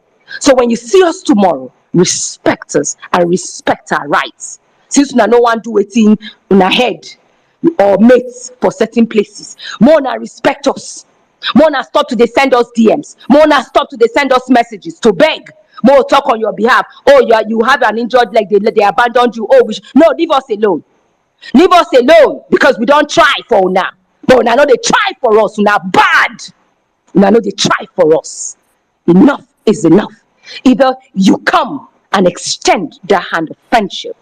During the days of some of una, they always whisper to us, and Timona, no worry, we'll be there on our side. No worry, we no go day too distant with una. But I don't know what has gotten into you people. Enough is enough. We are friends in this fight. And we have been saying that Nigeria must work for us all. We don't come out una for this calculation. We add una for this calculation. 35 of you were killed. They denied it. If no be say citizens stand, yet the motherfuckers went to burial and stood up and said, oh, we will avenge the death. Oh, so now kill them, because who now want to take revenge on? We do these things because we want the best. Citizens stayed on the matter not because we know them, but because we are all Nigerians. Same blood. Green, white, green. And we believe in. We don't have anywhere else to go to. Some of us no get families where they live abroad, where we fit run to. We don't. All of us stay here. Mama, papa, great grand, all of us stay here. So now here we dey. And tomorrow we expect to see the best of your behavior. Because tomorrow so many things go determine how we go carry on for this country. And finally to the Justice Samani again and call. I dey call you justice for the last time. If you go waste our time tomorrow, suspend constitution, make everybody waka slowly, jeje, come off for court. Well done, obedience. Well done. Well done. The fight is coming to an end. If we hold that line, if we stay in line and hold that line and do not move and we do not cower, because that is what they are waiting for. Thank you very much for giving me this much time to rant. Thank God you bless very you. much. God bless you. Thank you very much, Miss Barrier. Thank you very much for that. Thank you very much. Guys, we have heard it. Tomorrow, in fact, sorry, what am I saying? Today is today. Today is that day that we have been talking about. It's today. Today is either we take Nigeria or we leave it for the politicians. You have a choice. It's funny enough, we have a choice. It's either we take it or we leave it for them. So it's up to us. If you want to take. If you want to leave it. So let's just have that. All right, Oladipo, kindly go ahead for 4 minutes. After which we'll come to Otumba, and we'll take it from there. Good morning to everyone. I greet you. Can you all hear me? Yes. Yeah, okay. Saddam, I greet you. I greet everyone.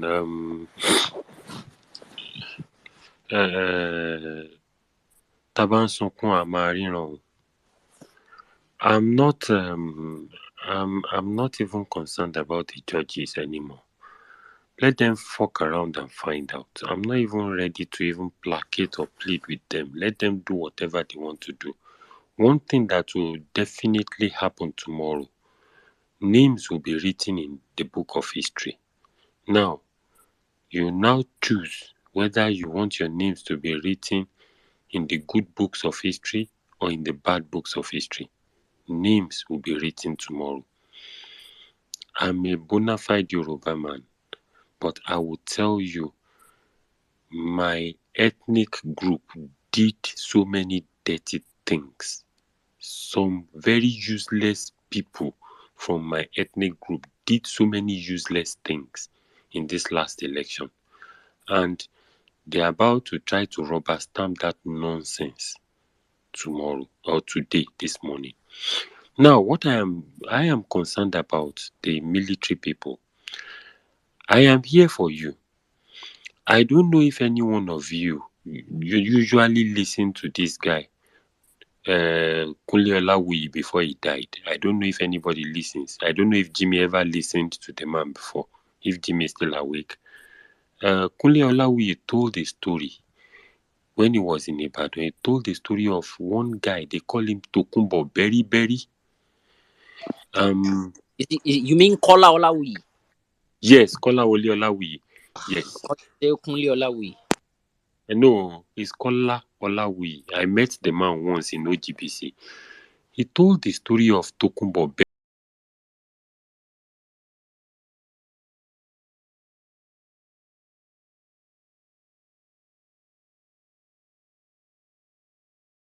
Someone, and naturally when Kama came for him, he filed his cutlass for 21 days.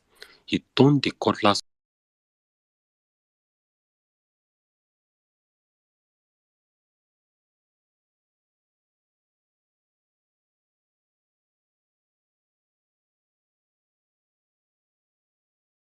on his wife and his child first before he went on a killing rampage, before he was killed. Any violent protest or no, peaceful protest. It is the right of every single Nigerian. What they are protesting for is for good governance. And if that good governance comes, you people will not be living in the penury and the in abject poverty that you are living in. But you have now decided that you are going to act as a buffoon, as a fool, as a tyrant tomorrow, let me tell you something. Karma will come for you in a bad way, and it will come for you in a way that you never expect. Look, go ahead. Do evil today. Do whatever nonsense you want to do today because you carry a gun, because you wear a uniform. Do whatever nonsense you want to do today.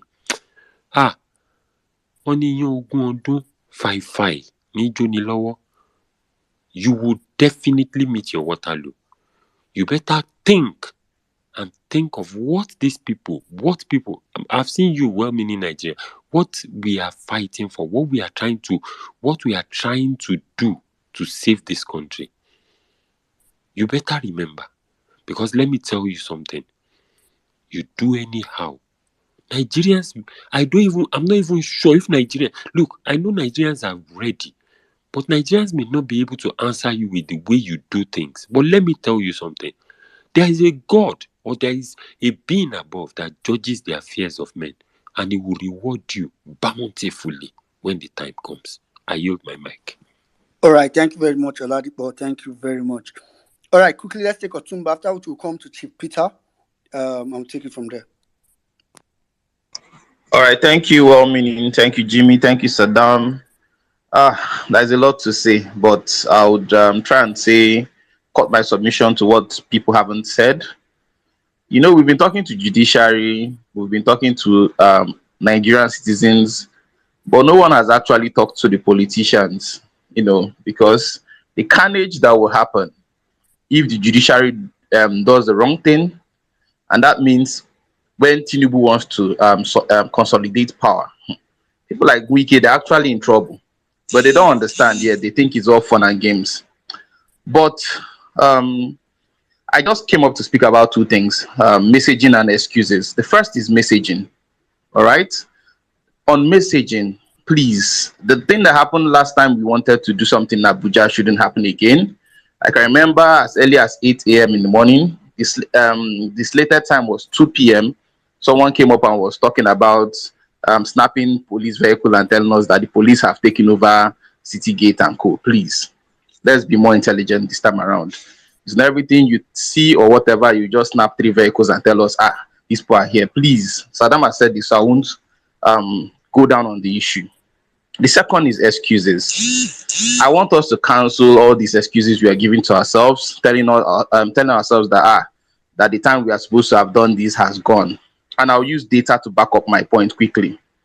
On the 25th of February, we had the presidential election. On the 28th of February, 3 days after, while the result was being collated, Peter Obi came and told us in a video, he called for calm. He said, I will reclaim my mandate. Now, moving on to the 1st of March, by 4 a.m., Yakub Mahmoud, like a thief in the night, announced result and announced Tinubu. 2 weeks later, Professor Wole Soyinka came and called obedience fascist. You know, we forget a whole lot. Kingsley Moghalu backed up Professor Wole Soyinka, and a week later, 1st of April, People Gazette released an alleged leaked call between Peter Obi and Bishop Oyedepo, tagging Peter Obi a religious bigot. Days later, Peter Obi's passport was found to have been duplicated. Someone entered the UK with Peter Obi's passport. That was a forward plan because Peter Obi went there. Now, you can also remember that when the PEPT started, Peter Obi brought overwhelming evidences. Those containers we saw with documents, and he called witness after witnesses. Tinubu could only bring one witness, and they closed their case 5 days to spare. They had no evidence. I'm at the end of what I'm saying. All these don't make sense because something was missing. You see, after the 25th of February, the expectation was a reaction. After which, everything I mentioned, if you then put that thing in place, you find out that it now makes sense. They wanted to destroy evidence, put Peter Obi on exile, and accost him in the UK for whatever crime they must have committed with that fake passport. So guys, please, I just wanted to end that talk of, why didn't we missed our opportunity? No. We've disorganized these guys. They are not smarter than My you. brother, common sense is not common, my brother. But go on, God bless you. Go on. Yeah, they are not smarter than you. If if they were smarter, they would have reached 25% in Abuja. Okay? If and they're also afraid, if they are not afraid, Mahmoud Yakubu will not be announcing result by 4 a.m. in the morning like a thief in the night. If they were not afraid, Tinubu will not run out of the country during the peak of NSAS. If they were not afraid, Mary Odili will not make that speech and run to London. If they were not afraid, Pastor Bayo Abi Adeboye, Kumuyi, and Pastor Paul would not be repeating failed experiments by trying to conform us. You see, guys, is now or never. We have them in the corner. They are confused. Their playbook has already gone. They wrote this election on a book. They planned all these things. They wanted our reaction then. We did not give it to them. It is now or never. No matter where you are the human factor in this equation, and you have to go and disrupt it for them properly. Nigeria is for everybody. It's for everybody. We are going out today because it's today. The judgment is today. We are going out today to celebrate. Anything short of this, Nigeria will revolt injustice. And I yield to this. Thank you very much. Thank you. Omo, Otumba, God bless you. Otumba DK, God bless you. Meanwhile, shout out to Otumba yesterday. Our own Otumba, one name Maru. Yesterday was his birthday. Shout out to him. Otumba is that's Otumba they enjoy nowadays. Anyway, he has not been around. Shout out to big Otumba. Otumba, that was a brilliant submission. Now, Otumba DK, that was a brilliant submission. Your outline of the timeline of activity. I'm a timeline person, so I like when people outline things in chronological order, and you were so spot on. Thank you very much. All right, quickly, let's take Chief Peter. After Chief Peter, we're going to take. All right, Chief Peter, go ahead. After Chief Peter, we'll come to Dr. Grace. Thank you very much for having me. And for the last speaker, we were, and all those who have spoken before me. One thing I've noticed is that everybody is being hopeful. We are confident that whatever that we have put together so far in the last years in trying to campaign, canvass, cast our vote for the right candidate that will change this country will come to reality by tomorrow. For me, I think the issue of conformity is dead on arrival. People who are really agitated, people are determined. People are already, waggle out of the, how they call it, a written program of conformity that has been used to hold Nigerians down for a very long time. The fear, the programming, you will discover that the way the whole responses, from whether from Pastor Adefarati to all the other persons who have made comments, in trying to make Nigeria to accept the outcome of yet to be at a given judgment, is because it is born out of fear that the judgment must go the other way. So they are trying to, talk to the judges to encourage them. Don't worry, we're here for you. Do just stamp this illegality.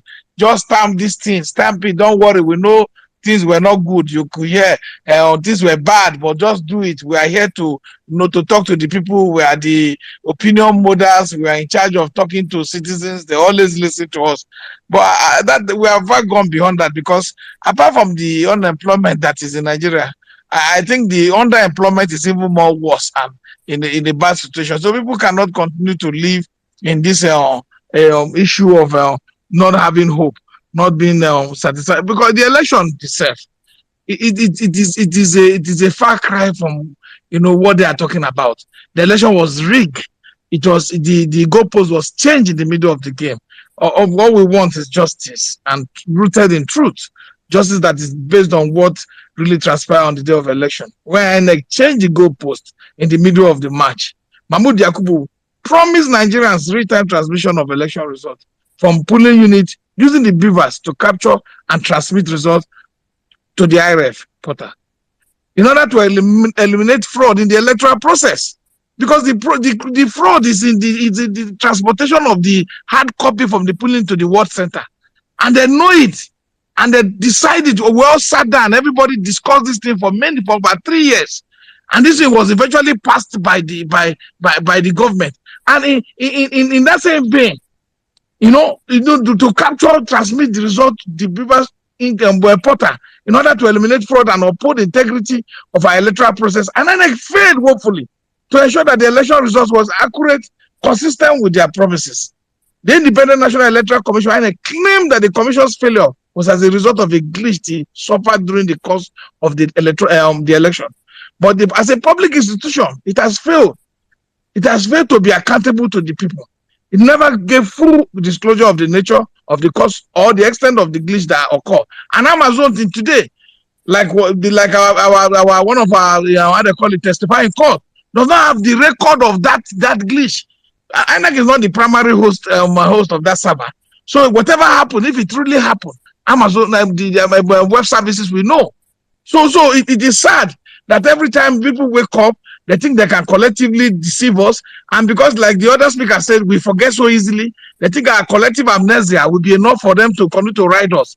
The electoral process, the Electoral Act gave INEC powers to determine method of transmission of election results. And INEC officially recognized the dual transmission and accreditation system, where in addition to the paper trail, they were required to use the BVAS and IREP as stipulated in their own written manual for the conduct of 2020 general election. This is what we're asking. We're asking questions if INEC have established this procedure by making a written manual, like a rules and regulation for conduct of 2023 election. Why did INEC, while we were already marching to go and cast our vote and free Nigeria from the caprices and wings of those who have oppressed this nation, why did INEC change the goalposts? Why? That is the question. That's the question that is before our Lord Justices tomorrow. The failure of INEC to adhere to his own established principle of engagement in itself was a major setback for the country's drive towards democracy and electoral integrity. Because you can't govern a people without legitimacy. No, people say, oh, these people are mob. There's mob everywhere. There was a time in 2015, I was still IPAC secretary at that time, where you could not even come online, where you could not even walk on the street because APC wanted to lynch people. Nobody said anything. But today, Nigerians have decided that they wanted to build a party of their own choice. They wanted to drive the process. They wanted to determine the narrative that we run Nigeria. They wanted to let the world know that Nigerian young people and Nigerians, well-meaning individual, can determine his own future without whether external or internal interference. And that hope was so high because of the promises that was made by people who were put in charge of running our electoral commission. They were on TV from channels to AIT saying, don't worry, election will be transmitted in real time. You will go to any portal, you will see it.